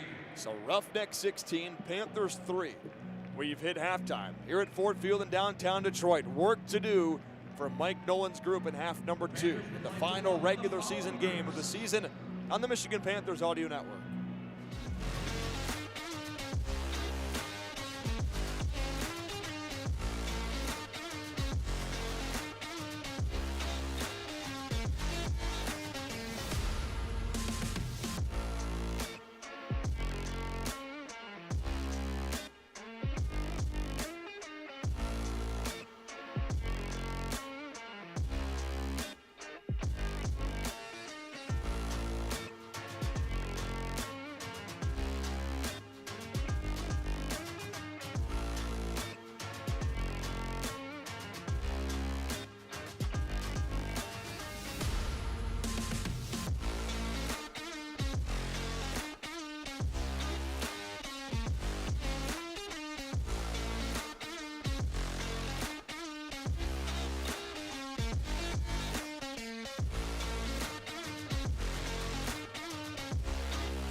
Back to the action here in downtown Detroit. Panthers looking to wrap up the regular season here in 2025 on a positive note, but they've got work to do, down 16-3.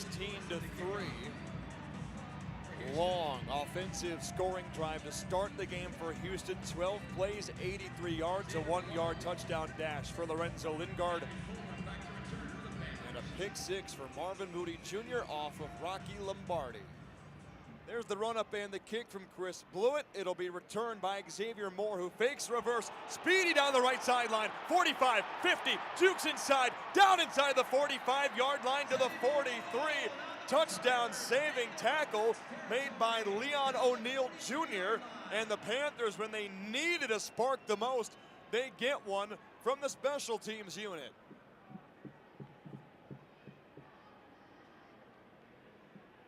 Malone brings it all the way to the 42. Special teams coordinator Jaron Fairman has made that call a handful of times this season, and it pays off for the Panthers. Rocky on the night, 8 of 18 for 61 yards, a pick, being a crucial one, a pick six. First down and 10 Panthers from the Roughneck 42. Snap and a give left side to McCrary, who inches his way down to the 36-yard line. Good carry on first down for the Panthers, drawing up a second down and 4. Keenan Isaac from his safety position came up to make the tackle. 16-3 Houston, 30 seconds into the third quarter. Michigan's third trip inside Roughneck territory today, the first of which ended at the 5-yard line. A wild snap from Noah Johnson, like a wild pitch in football, went right past the hands of Lombardi, recovered by Houston. And then later on a pick six, a true turnover so far. 2nd and 4 snap, give to the right side for McCrary, picking up a first down and stumbling to the 29-yard line of Houston. First down for Michigan. And their first offensive first down here of the second half. Marvin Moody Jr., the one that brought in the pick six from Lombardi early on in the second quarter, was there to make the tackle.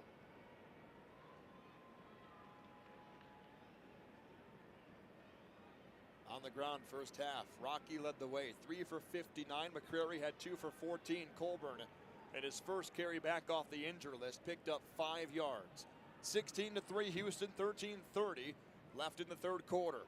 Snap low and off to the left of Lombardi. Gives up the middle. McCrary bouncing and pinballing away from defenders to the 23-yard line. Another good pickup on first down. JT Tyler wrapped him up and wrangled him down. Second down and 3 now for Michigan.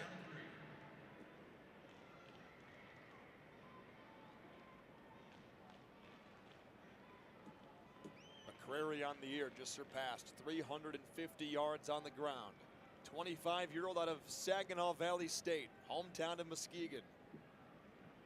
Second down and 3. McCrary sidecar right to Lombardi. Lombardi the snap, gives to McCrary, fighting inside the 15, still inching his way down to the 14-yard line. Isaac made the tackle, as well as a handful of other Roughnecks, but the Panthers sneaking their way inside the red zone, trying to get on the scoreboard with a touchdown for the first time here this afternoon.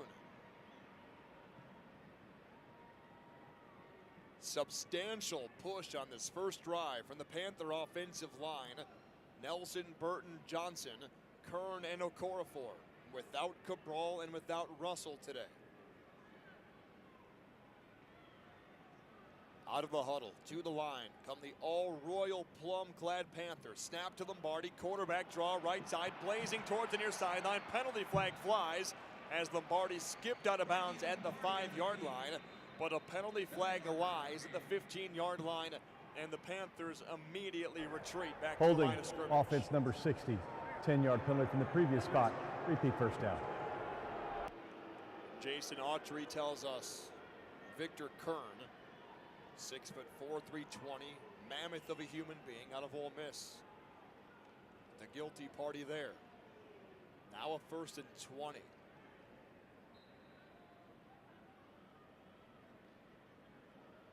So in all things on this opening drive for the Panthers go the right way. They've smacked a wall here. How do you surmount that wall? First down and 20 from the 23-yard line of Houston. Snap Lombardi, he gives to Colburn, shooting through the secondary. 10, 5, red carpet, touchdown Michigan. 23-yard blazing sprint from Nate McCrary. Touchdown Panthers, a huge get back, and they're down 16-9.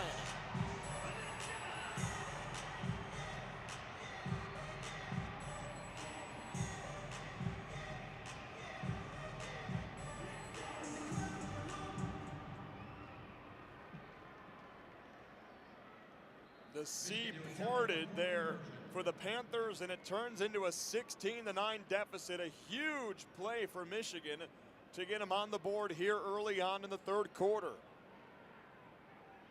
1-point conversion coming here for the Panthers. They line up middle of the hashes. Snap to Lombardi. He gives to Colburn up the middle, fighting towards the goal line. Don't think he got there, and he did not. 1-point conversion is no good. Turned away by Jameer Jones. Houston Roughnecks 16. But the Panthers,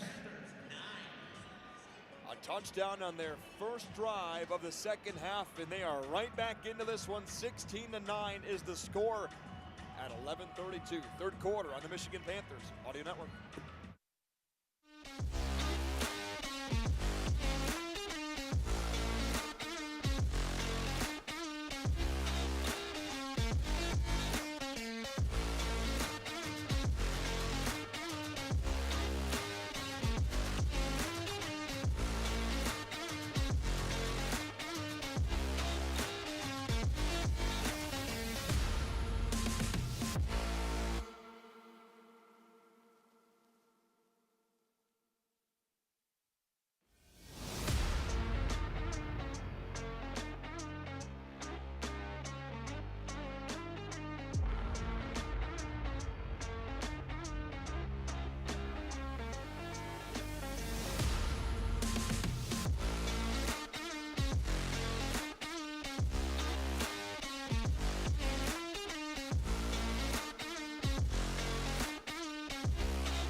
All right, back to the action. 16-9.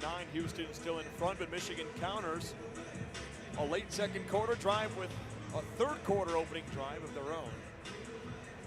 5 plays, 52 yards, 3:28 off the clock.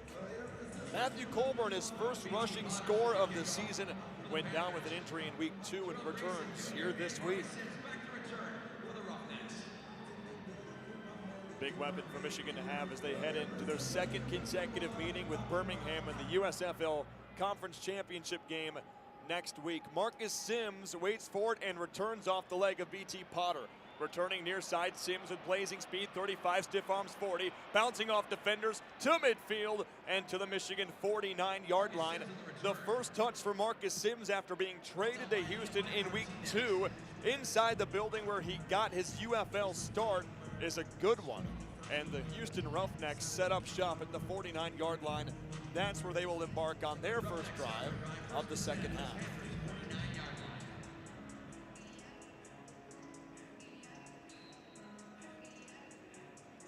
So the Panthers get doxxed with a 10-yard holding penalty on a long run by Rocky Lombardi. And then on 1st and 20, from 23 yards out, Colburn sprints into the secondary and scores. Houston has it back, early motion on the line, and penalty flags fly out of the pockets of the officials. Encroachment, defense number 44, contact with the offense prior to the snap. 5-yard penalty, remains first down. Got Garrett Marino there for an early start. 30-year-old out of UAB, where the Panthers will play Birmingham next week. Protective Stadium down in Birmingham. So 1st and 5 for Jalen McClendon and the Roughnecks from the Panther 44-yard line, their first snap of the second half. Snap, McClendon gives left side to Lingard. He is hit right at the 44-yard line. Big contact by Noah Dawkins. No gain, bringing up a second down and 5.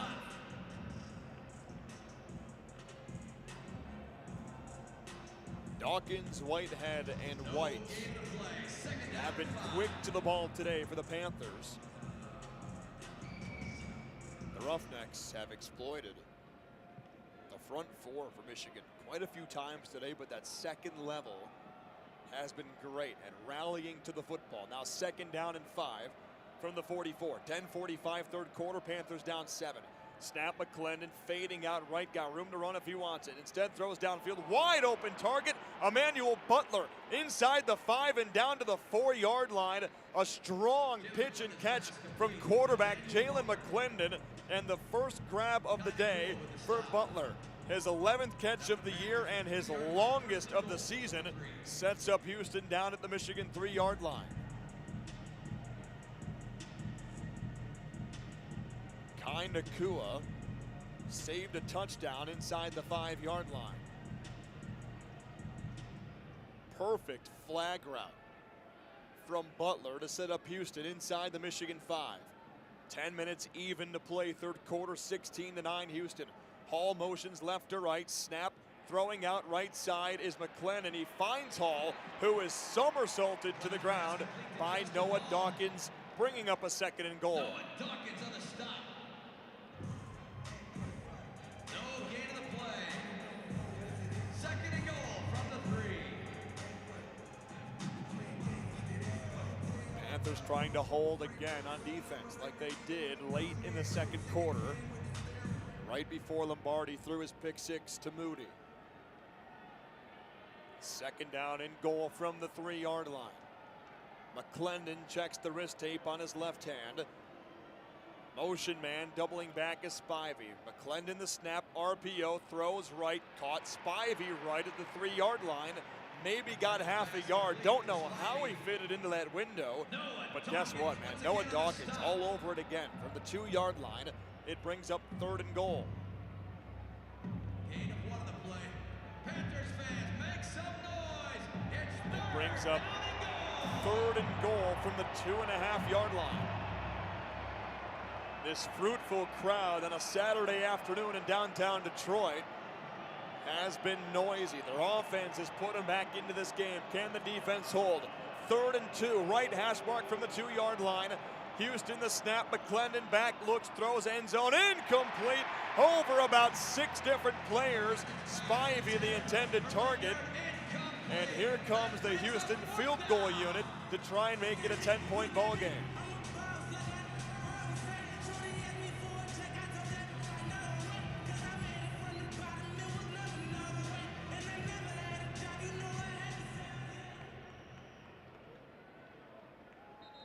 Panthers and Roughnecks come together.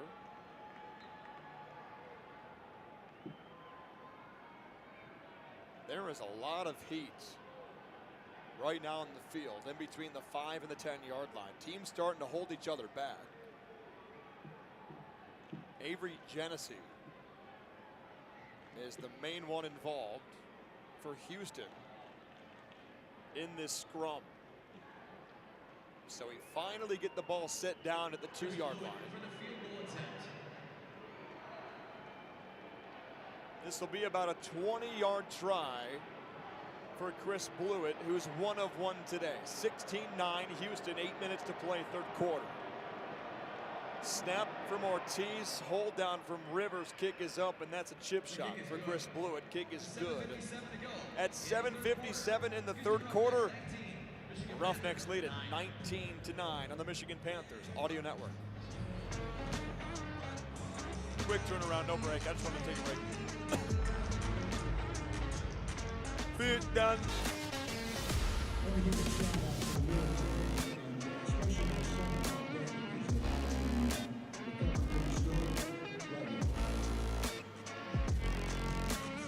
Ready?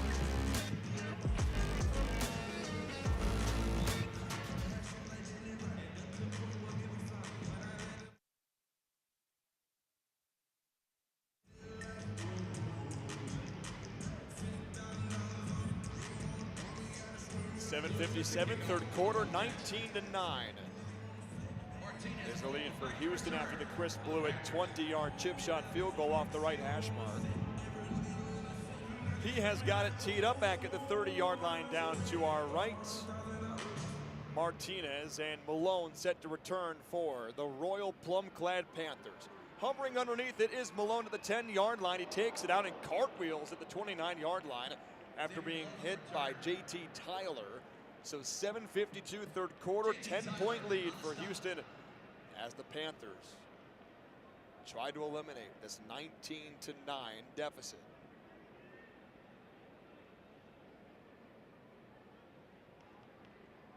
So after the first scoring drive for Rocky Lombardi, 5 plays, 52 yards.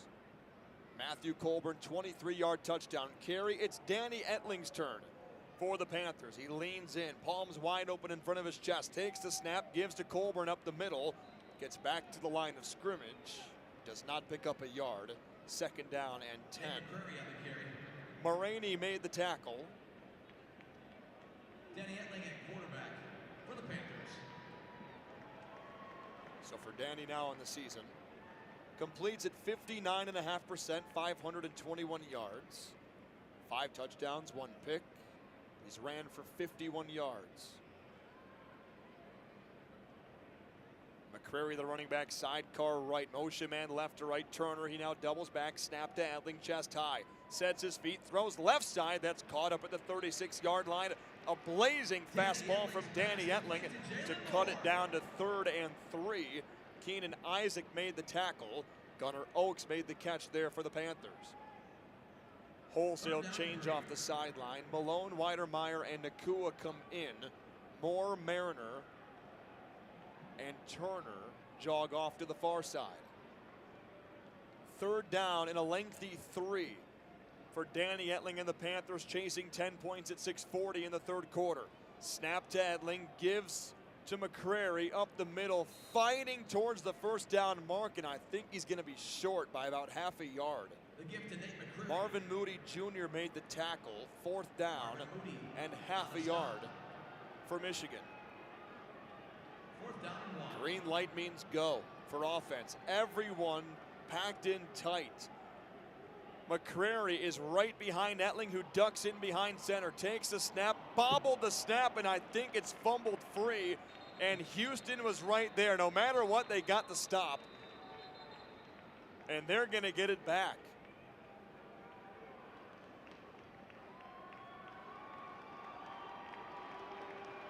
Turnover on downs. Houston takes over. So Michigan recovered. Really on the field as the ball was fumbled and recovered by the offense short of the line to gain. It's 4th down short, therefore it'll be first down for Houston. Timeout.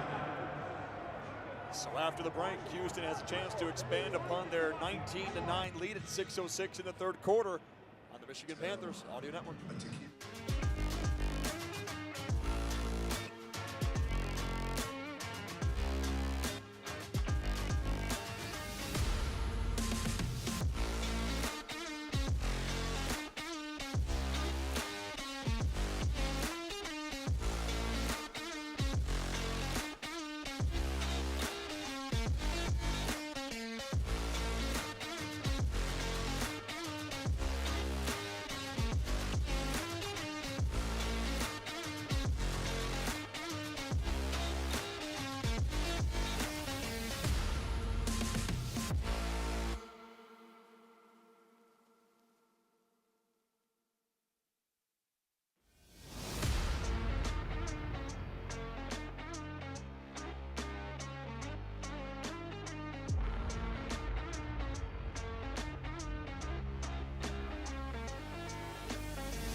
19-9, third quarter.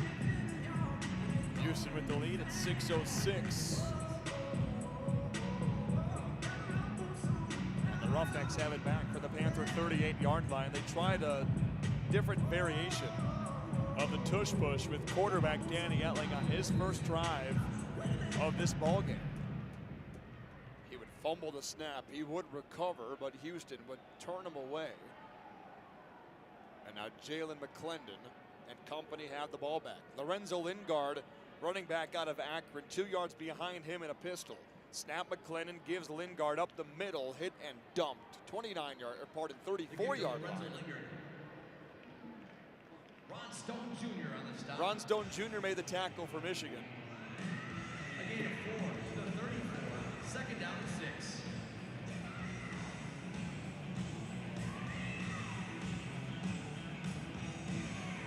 Second down and 6 now for Houston. They break the huddle. No running back in the backfield. 3 receivers sent left, 2 to the right for Jalen McClendon, the quarterback, who stands at the 39-yard line. 3 left, 2 right, 4-man front for Michigan. Off the right hash mark, shoestring snap to McClendon. Penalty flag flies as he connects with the receiver on the far sideline. Justin Hall brought it in. Penalty in the offensive backfield. Hall made the catch and brought it down to the 29. Jason Autry. Personal foul, tripping, offense number 78. That 15-yard penalty will be enforced in the previous spot. Repeat, second down. It's right tackle Zach Banner.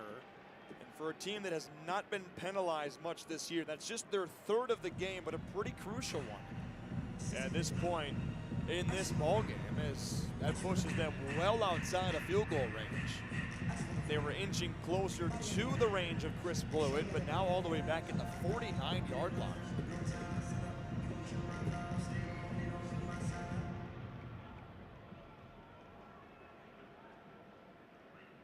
Merritt, the running back, off to the right of McClendon. In the shotgun on 2nd down and 21 from the 49-yard line. Trip set off to the right, snap off the left hash mark. McClendon, delayed handoff, give up the middle. Kirk Merritt fighting down to the 40-yard line. Brought down by Tarpley. And it'll bring up a 3rd down and 12. Arnold Tarpley on the stop. So Emmanuel Butler, downfield threat, checks in. For Houston, off to the sideline goes tight end Cam Sutton.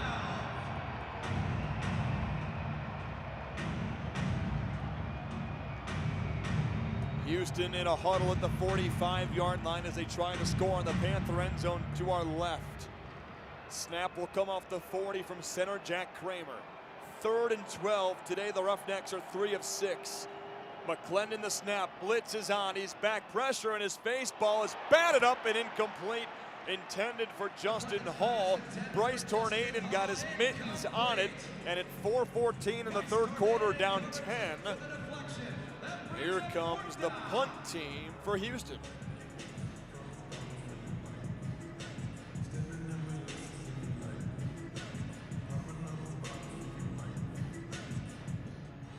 Mike Rivers in the punt for the Roughnecks. So Rivers, who has 9 punts inside the 20. Will look to pin the Panthers here. Malik Turner stands with toes on the 8-yard line. Ortiz snaps it back to Rivers. End over end kick down to the 8-yard line. For Turner, he calls for a fair catch. And the Panthers will embark at the 7-yard line.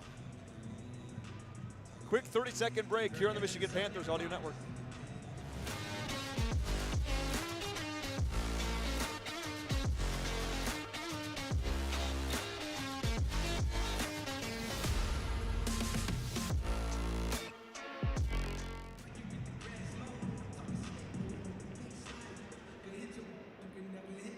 All right, Panthers get it back. 1st down and 10, their own 7-yard line, chasing a 10-point deficit, 19-9. 3:42, 3rd quarter. Danny Etling, the quarterback for the Panthers here in the 2nd half. Colburn, the running back, in the sidecar right. Snap to Etling, gives to Colburn, bouncing left, in trouble, taken down inside the 5-yard line. Jameer Jones spearheaded the defensive effort there for Houston. Jameer Jones on the stop. There was nowhere to run there for the former Demon Deacon out of Wake Forest. Colburn, injured in week 2, returns here this week, had that 23-yard scamper for a touchdown on the opening Panther drive of this 3rd quarter. That was to slice the lead down to 16-9. Houston has added a field goal since. 2nd and 13 from the 4-yard line. Former LSU Tiger, Danny Etling in the shotgun. Standing in the Honolulu blue end zone down to our left. Snap, Etling, RPO, throws over the middle, incomplete. It was batted and bounced into the air. Gunnar Oaks, the intended target. Malik Turner immediately called for the training staff to the middle of the field, where Gunnar Oaks now walks off a bit wobbly towards the far sideline.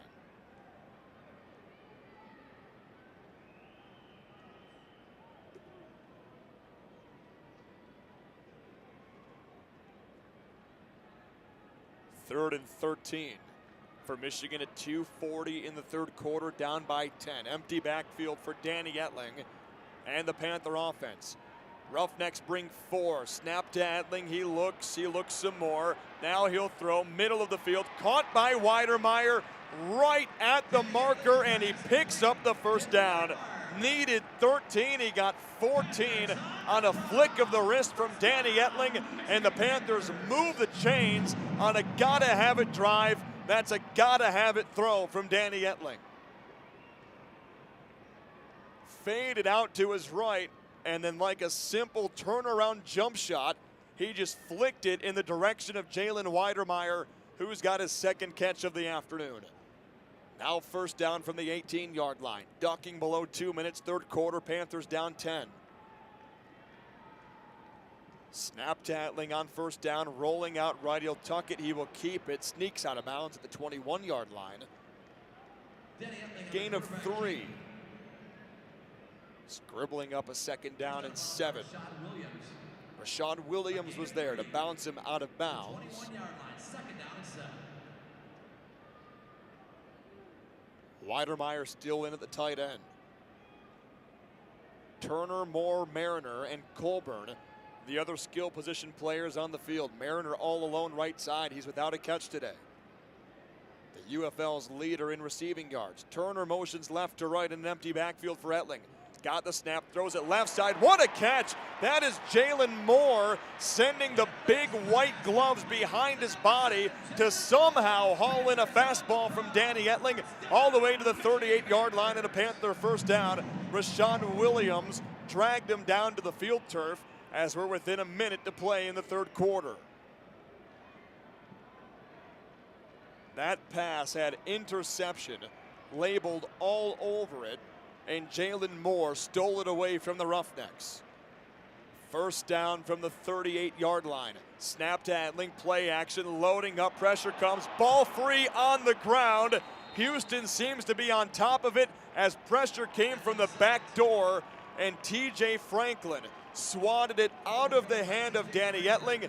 He also recovers the ball, and Houston, with their third turnover forced of the day, get it back with 35 seconds to play in the third quarter, up by 10.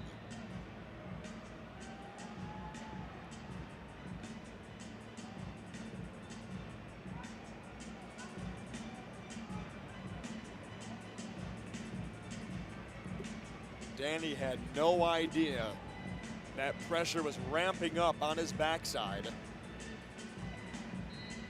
Second fumble recovery of the game for Houston. They're also with a pick six on the day, taking one away from Rocky Lombardi midway through the second quarter.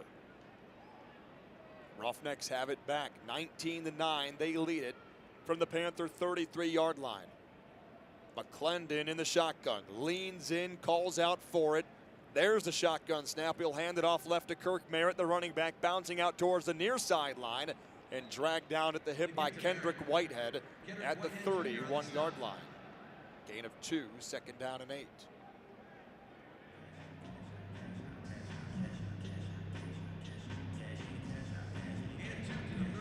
Houston doesn't have to run another play, as play clock and game clock are essentially synced up with each other right now.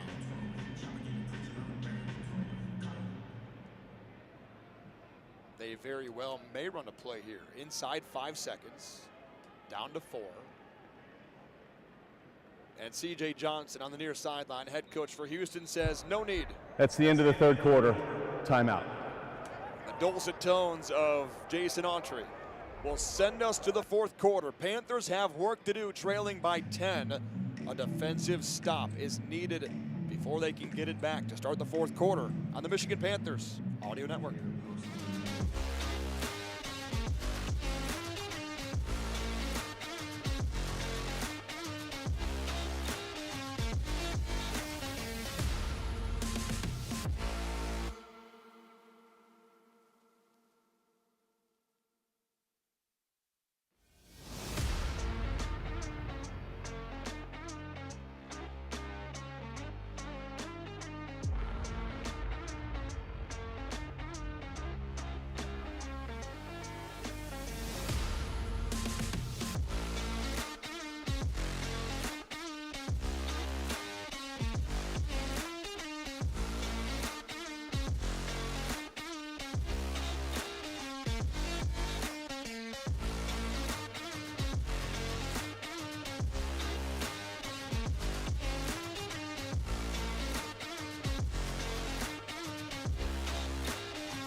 Start of the final quarter of the regular season here from Ford Field in downtown Detroit. Houston 19, Michigan 9. Roughnecks and quarterback Jalen McClendon looking to add on as they're eyeballing a 2nd down and 8 from the Michigan 31-yard line.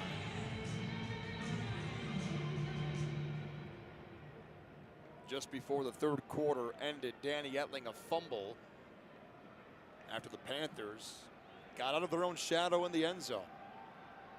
A sack by TJ Franklin. He'd recover the fumble. Now here's 2nd down and 8 for the Roughnecks. Snap to McClendon. He's back, throws incomplete. Breland Speaks swatted it down right in his face to bring up 3rd and 8 from the 31-yard line. It's a run pass option, and McClendon wanted to throw it back to his running back, Kirk Merritt. And Breland, 2024 Defensive Player of the Year, returns off the injured list last week. Didn't get much run, and the Panthers lost down at Birmingham, but he'll be a full go next week in the USFL Conference Championship game. Still trying to chase 10 points here. 3rd and 8 for Houston from the 31. Empty backfield. McClendon points both hands out. Penalty flag flies from the back judge for a delay of game. Delay of game. Offense. 5-yard penalty. Remains 3rd down. Both teams now at 4 penalties apiece. That one worth 5 yards. Now 40 yards total on the day the Roughnecks have been penalized for. Houston 3 of 7 on 3rd down. Receivers all over the lot. 3 to the right, 2 to the left. Snap will come off the left hash mark. Panthers in man coverage across the board. Snap McClendon, he's back, spins it left. The ball is caught or not. It is inside the 25-yard line at the 22 on the far side.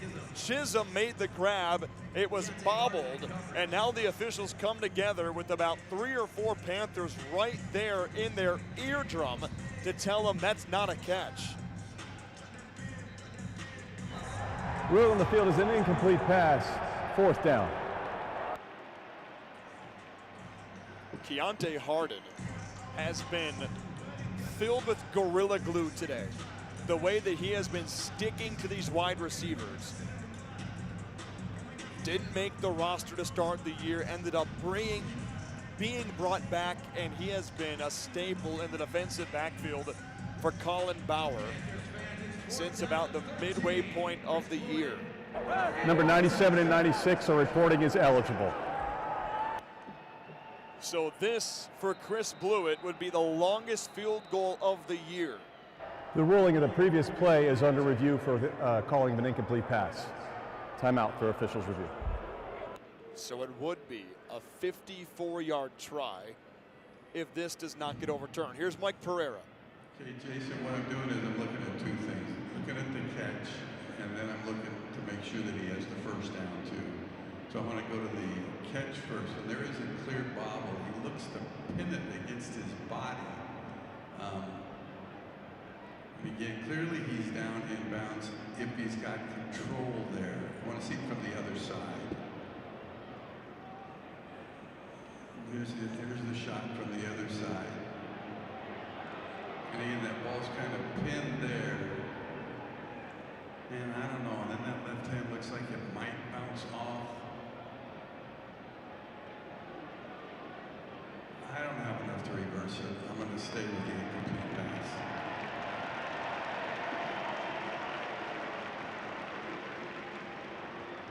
After video review, the ruling on the field is upheld. Incomplete pass. 4th down. I mean, just a huge call in this game.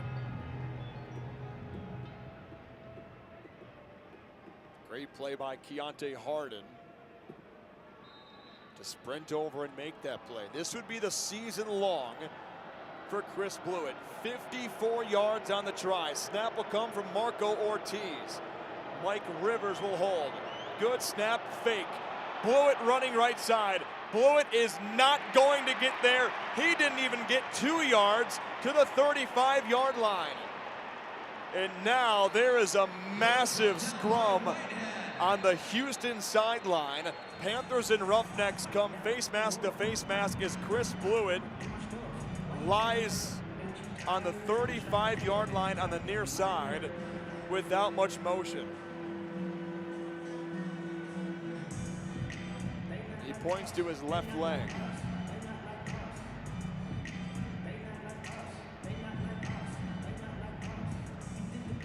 Panthers and Roughnecks still going at it as they're finally meandering their way to their respective sidelines. Blewett is up and limping on the sideline.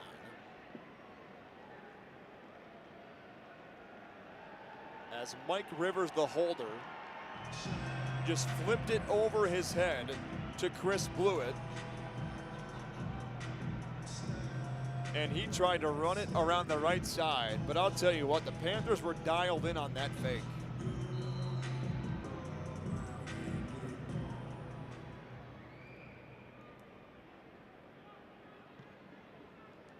So Michigan gets it back 13-20, fourth quarter, trailing by 10. First down and 10 from their own 35-yard line. Danny Etling, the quarterback, McCrary offset to his right. Etling barks out for it. There's the snap. He gives to McCrary up the middle, trudging forward to the 41-yard line. Tackle made by Keenan Isaac, who's been very active in the run game from his defensive back position today for Houston. Second down and 4 Panthers, 13 minutes to play fourth quarter. Game 6 in the play, second down and 4. Certainly plenty of time left for Marcel Belfay, the offensive coordinator, and the Panthers.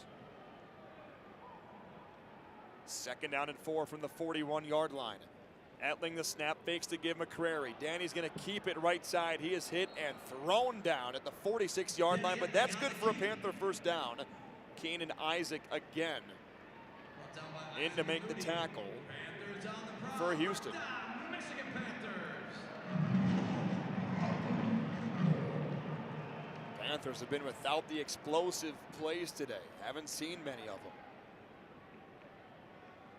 The biggest one would have been from Rocky Lombardi on his 49-yard touchdown run that was eventually called back after a C.J. Johnson challenge. First down and 10. Etling gives McCrary jitterbugging inside the 50-yard line down to the 44. Good for another Panther first down. Elder made the tackle as we duck below 12 minutes to play in the fourth quarter.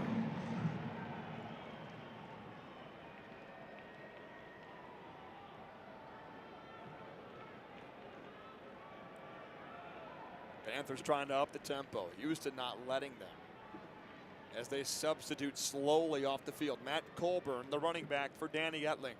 Etling stands at the 49. First down snap. Etling keeps, stops, puts it back into motion down to the 38-yard line.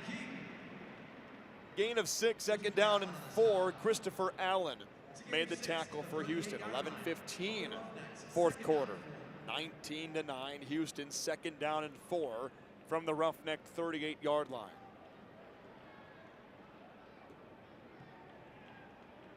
Here come the Panthers. Weidermeyer, lone receiver, set left. Etling in the gun. Samson Nakua doubles back in motion to the right side. Etling the snap, gives to Colburn. Nothing doing there. He was stuffed up right away at the line of scrimmage to the 38. Now third down and 4. Panthers in that position, though, where this seems like go-for-it territory for Mike Nolan and these Panthers. 10:30, fourth quarter, down by 10. Final game of the regular season before another date with Birmingham next weekend down in Alabama.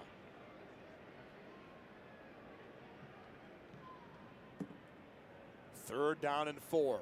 Colburn, the running back, right to Etling.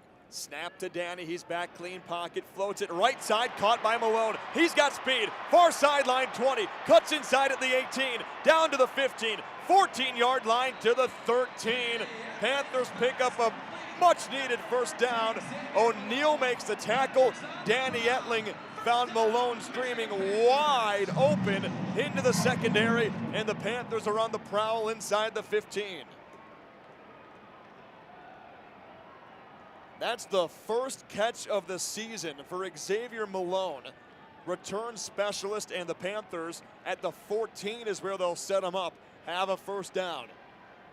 Can't go backwards. They've done that twice now in this game once they crack the red zone. Snap to Etling. He's back. He scans. He throws end zone. Incomplete. Bounced off the hands of Jalen Moore. He went down to his knees to try and haul it in, and he was unable to. Second down and 10. Throw could have been a little higher from Danny Etling, but still a good ball towards the end zone, splitting defenders. I mean, that's a great pass from Danny Etling. He squeezed it through two Roughnecks to give Moore a chance. Empty backfield on second down and 10 from the 14-yard line. Snap low enough to the left of Etling. He'll lob it up right sideline for Mariner, incomplete. Wanted the fade ball towards Siosi Keenan Isaac. Out there in coverage, third down and 10. Keenan Isaac in coverage. Third down and 10. Panthers starting to realize they've got to up the tempo and continue doing so here in the fourth quarter. 8:35 here in the fourth. 19-9, Houston leads.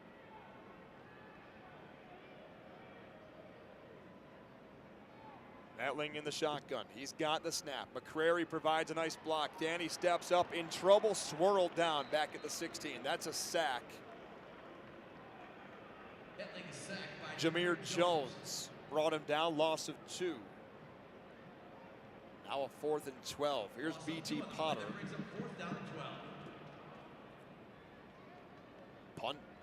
Kick team here. Number 60 and 97 are reporting as eligible. 60 and 97. BT Potter in for the field goal attempt. BT has put his one try through today from 49 yards out.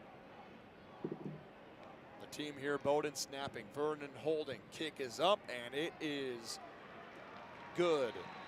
The kick is good. So it's 7:39 in the fourth quarter. It is 19-12. Panthers within a score here in the home finale on the Michigan Panthers Audio Network.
All right, Panthers' longest drive of the day, 10 plays, 49 yards. Taking 7 minutes off the clock here in the late third and fourth quarter. Puts us at 7:39 left on the fourth quarter clock. Houston leading 19-12. BT Potter has it teed up at the 30-yard line. He'll kick this one away. Right to left, there's the approach and the swing of the right leg. A line drive kick right at Cyril Grayson Jr. He'll take it out running right side to the 25-yard line and then pushed over by Akeem Dent and R.J. Moten. There's a Panther down on his backside at the 25-yard line on the near sideline. That's Kendrick Whitehead reaching down to his toes, likely for a cramp in the leg. See that quite often.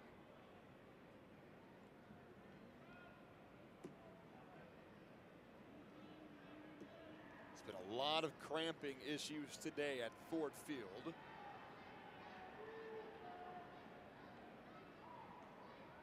Both training staffs attending to Whitehead right now on the near sideline. 19-12 is the Houston lead at 7:33 in the fourth quarter. Houston started the day with 2 consecutive touchdowns, including one on their first drive of the game. We have hit a timeout here. 7:33 fourth quarter. Roughnecks will have it. Panthers need a stop down 7 on the Michigan Panthers Audio Network.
All right, Kendrick Whitehead Jr. off to the Michigan sideline on the far side of the field under his own power.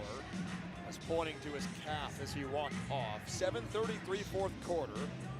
It's Houston 19, Michigan 12. And during this break, they did announce that this was the most attended game for the Panthers at Ford Field since returning to spring professional football. 16,014 people here at Ford Field, rooting their team on to a comeback effort. Snap to McClendon on first down, gives left side to Lingard up to the 30-yard line, gain of 5. Lingard on the carry. It'll bring up a long second down and 4, maybe a short second down and 5. Gain of 6. So we're down to 7:15 here in the fourth quarter.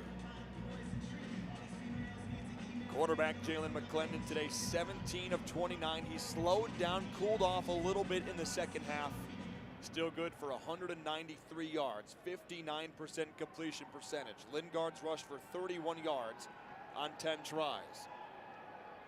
Call it a second down and 4 from the 31. Snap McClendon, spins it right side, incomplete. Cam Sutton, the intended target. Donovan Mutin, the linebacker, there in coverage. Now third down and 4. Huge opportunity for the Panthers to get off the field at 6:45 here in the fourth. Make some noise. It's third down and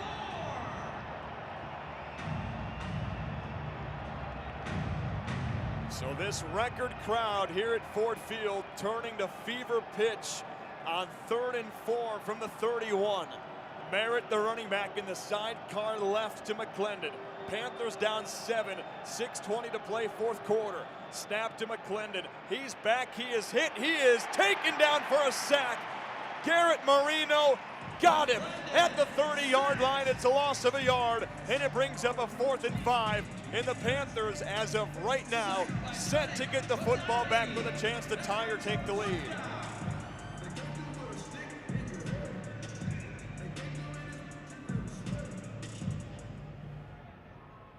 Marco Ortiz hovers over the football as the long snapper. The punter is Mike Rivers. Averages 48 yards per punt. And before the kick, Michigan has called their timeout. first timeout of the half. It's 30 seconds in length.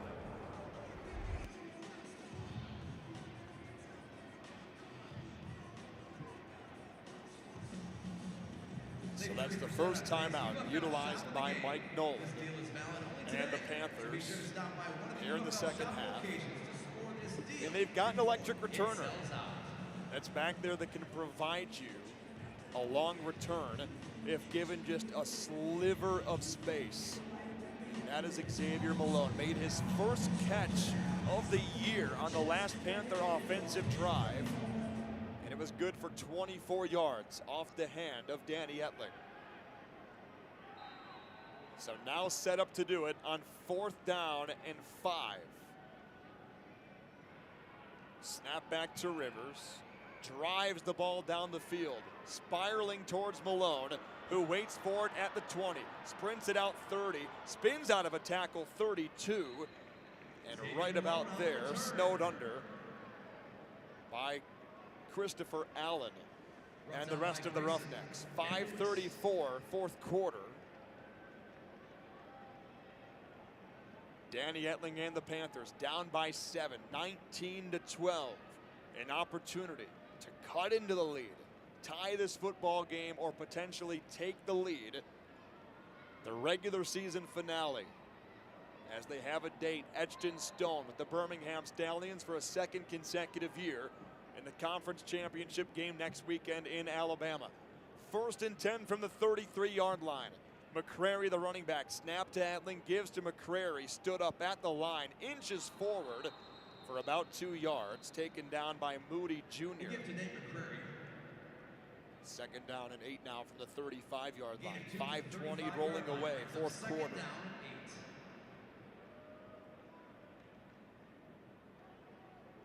Panthers have now rushed for 130 yards today to Houston's 50. But the Roughnecks have thrown for 187 to the Panthers' 116. Etling in the gun, motions McCrary out of the backfield, snap to Danny, floats it right, caught McCrary, sets his feet, runs right side towards the marker on the far sideline. Might have gotten there. Isaac ushered him out of bounds right at the marker, and now we await first down or not. First down, Panthers. Down to 4:45, fourth quarter, high pressure plays for Marcel Belfay in this Panther offense. McCrary set up as the bullet in the pistol for Danny Etling. 1st and 10 from the 43. Snap to Danny, gives to McCrary, running right side, putting his shoulder down and bullying his way to the 48-yard line. Cutting 1st down in half, making it 2nd down and 5. Markel will be at the stop. It's a gain of 5 to the 49-yard line. 2nd down and 5. Slow, methodical drive thus far for the Panthers. Moore and Oak sent to the left side. Malone and Nakua to the right. Etling leans in. He's got the snap. Steps up. Danny gonna tuck it. Gonna run inside Roughneck territory. Scampering out of bounds. 44-yard line for a Panther 1st down. And the Michigan Panthers are inching closer and closer to the ultimate goal of the Honolulu blue end zone down to our left. 3:45 4th quarter with Danny Etling pulling the strings on this drive.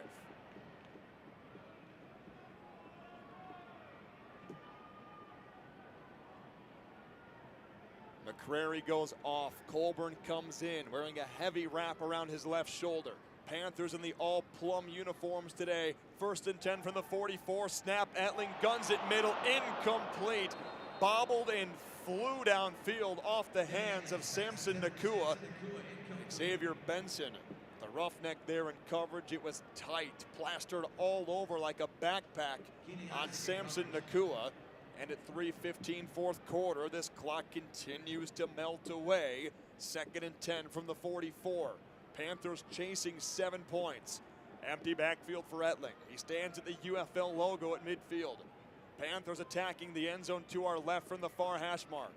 Snap to Etling, he's back, he's in trouble. Danny can't get away, now somehow maneuvers away. Danny throws downfield, caught by Weidermeyer inside the 40, but the ball last second did it jar free. Officials converge. Etling's pass intended for Weidermeyer. It is incomplete. He had to go backwards to try and make the grab. Magician-like work out of a straitjacket. Danny Etling found himself almost sacked, got away, and still almost completed a pass to the former Aggie at Texas A&M. As a roughneck, This is timeout for an injury. hits the turf for an injury at 2:41. Gives the Panthers an extra moment to catch their breath.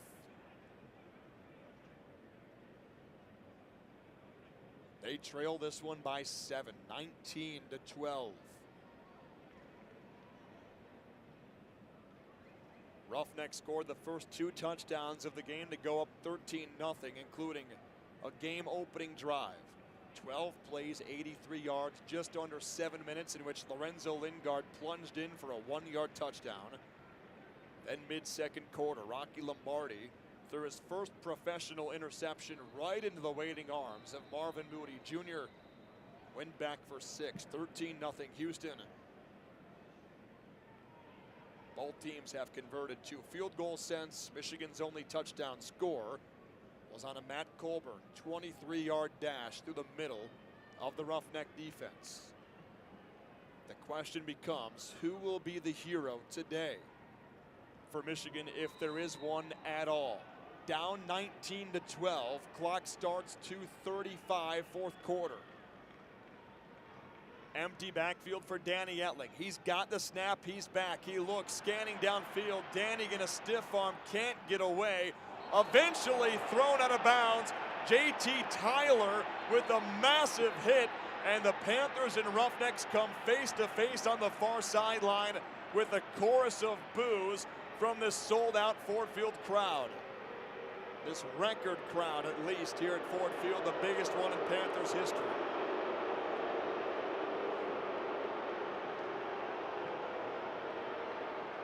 Michigan is without their challenge.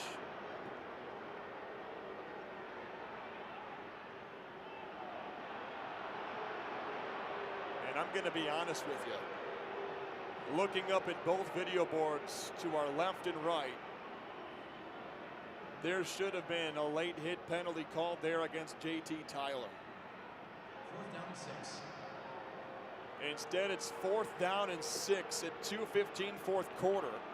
Empty backfield for the Panthers. Colburn is the running back to the right hip of Danny Etling. Four-man front for the Roughnecks. Snap back to Danny. In trouble, throws middle, incomplete. First target towards Mariner, and the Roughnecks have turned over the Panthers, and they'll get it back at 2:03 in the fourth quarter.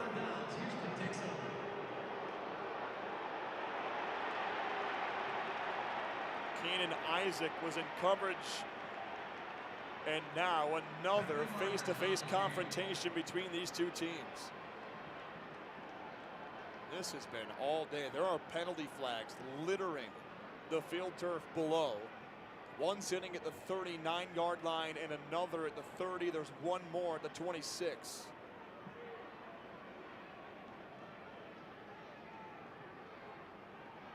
This had the ingredients to become something ugly. And the officials today and coaching staffs and a lot of teammates have done a very good job of keeping these teams separated. In a moment, we'll hear at least one more time from Jason Autry, head official in today's game, who's had a lot to sort out. Here he is.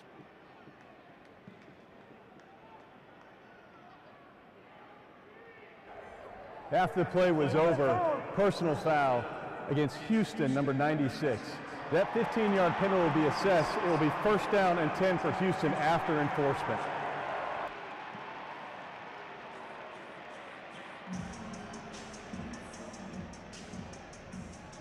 So penalty flagged against Houston.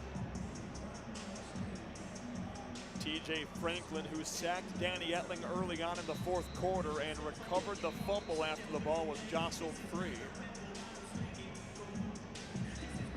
It's now the fifth penalty on the day for Houston as they lead it 19-12. 2:03 left fourth quarter. Panthers have 2 timeouts. Still in Mike Nolan's pocket, as well as the 2-minute warning. So this game not over.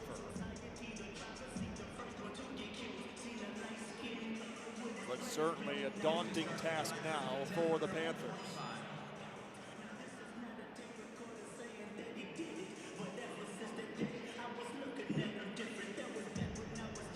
Houston sets up first down and 10 from the 25-yard line. Their quarterback, Jalen McClendon, spent 4 years at NC State. He sat behind Jacoby Brissett and Jacoby Myers. Down in Raleigh, ended up at Baylor, only started one collegiate game and then was a UDFA for the Baltimore Ravens before becoming a nomad in the UFL and XFL scene. He's in the shotgun on first and 10 from the 25. Broken play, McClendon keeps it up the middle, hit and wrangled down at the 28-yard line. Could have been a lot worse as we have hit the 2-minute warning at 1:59. Second down and 7 on tap for Houston. This is a 2-minute warning for the second half timeout. Panthers in desperate need of a stop. Can they get one for a potential comeback effort here late in the fourth quarter on the Michigan Panthers Audio Network?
Panthers down 7, 19-12.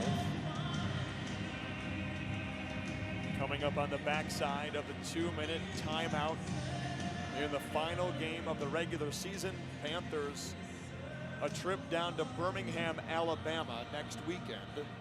Next Sunday to take on the 3-time defending champion Birmingham Stallions and to try to put a dent in their dynasty. Panthers were down last year at Protective Stadium in the USFL Conference Championship game a week after they lost Bryce Perkins in the regular season finale against the Stallions. But it looks like Bryce is geared up and ready to go for next week. He was kept on the sideline today. Rocky Lombardi played the first half. Danny Etling got the nod in the second half. But they are in desperate need of a stop right here. 2nd down and 7. Snap to McClendon, broken play again. Lingard got the give right side and taken down at the 27-yard line. Loss of a yard. Timeout Michigan before 3rd down and 8. And I'll tell you what. Michigan has called their 2nd time out of the half. It's 30 seconds in length. It's likely worth noting that this crowd has had a huge impact on this game. They haven't gotten them for a false start, but they've gotten them for a delay of game. And now 2 back-to-back broken plays for the Houston offense when they need their offense to be well orchestrated the most.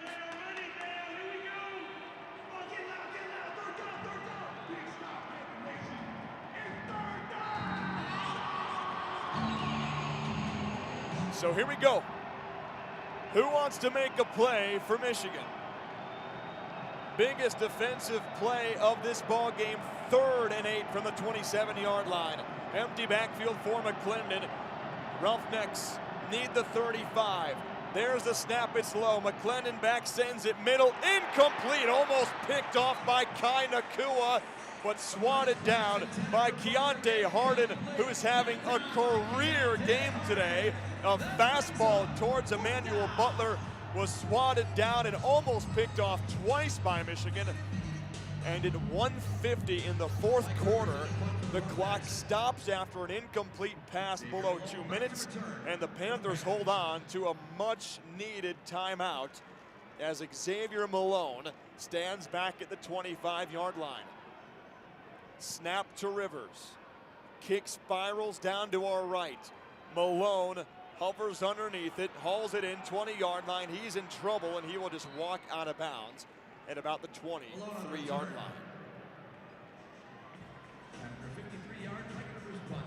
1:39, 4th quarter. Punt goes for 53 yards. And bouncing off the sideline is the Michigan offense. Quarterbacked by Danny Etling at 1:39, 4th quarter, down by 7. Didn't know if they'd get another opportunity. Here it is. 77 yards away from pay dirt and the opportunity to tie this ball game. Colburn, the running back, sent off to the right. Snap to Etling, steps up, floats it downfield, intercepted. Intercepted by Houston's Isaac, who's had a heck of a ball game. He just takes himself down to the turf at the 43-yard line down to our left, and that's just about going to do it. Airmailed pass by Danny Etling, picked off for the 2nd time this season, and the fans have started to head towards the exits here at Ford Field.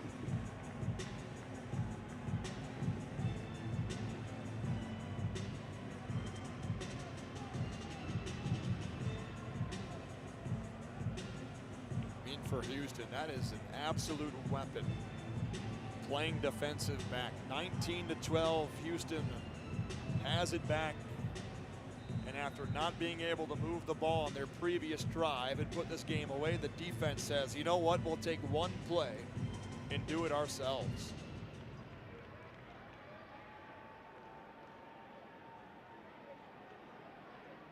Still running the offense from their own 43-yard line.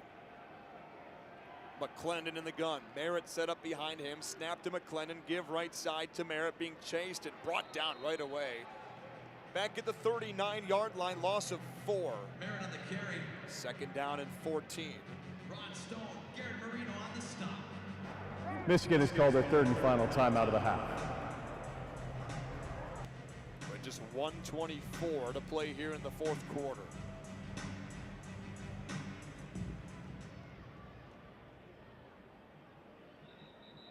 Houston has their full allotment of timeouts. Michigan is now empty.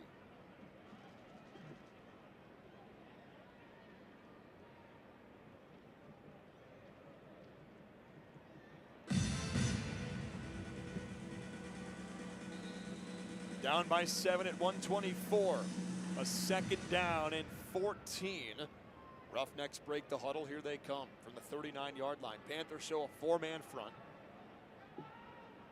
sagging their coverage off. McClendon in the shotgun. He's got Merritt set up behind him. Panthers need a turnover in the worst way here in the fourth quarter. Snap, McClendon giving right side. Merritt stops and dumps himself down at the 34-yard line. Another loss of 4 or 5 yards brings up a 3rd and 18. This clock just being milked down by Houston.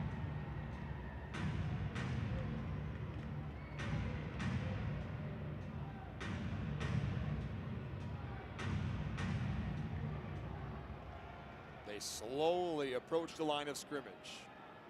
3rd and 18 from the 34-yard line.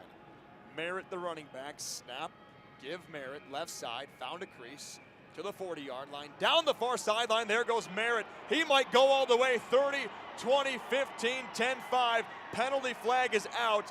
Merritt scores, but there is a flag down back at the 43-yard line.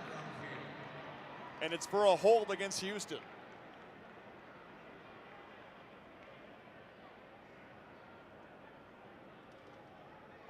During the run, holding, offense number 3. The 10-yard penalty is enforced from the spot. It will remain third down. The clock will start on the snap. Kiki Chisholm penalized. 6'4" wide receiver. Skyscraper of an offensive weapon for Jalen McClendon, who torched the Panthers last year. Him and Isaiah Henne, who's now with the Memphis Showboats.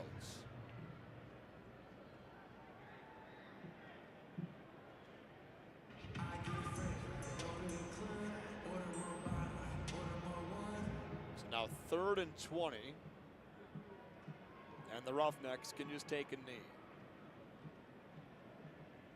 McClendon's got it from his center. Jack Kramer takes it down to his right knee, and that is going to do it for the regular season.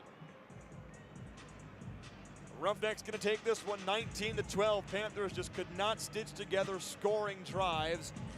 They'd find themselves inside Houston territory a number of times today. But as the clock is down within 5 seconds, that's going to do it in front of a record crowd here at Ford Field. The Panthers will fall by a final score of 19-12, but the season's not over. They'll meet the Birmingham Stallions next Sunday for the 2nd consecutive year in the USFL Conference Championship game. From Zach Linfield here, Brandon Huggard on the road this week, Nick Mascarin producing and spotting. Saying goodbye here from downtown Detroit, 19-12 as the final. Houston wins this one to go to 500. Panthers down to 6-4 on the Michigan Panthers Audio Network.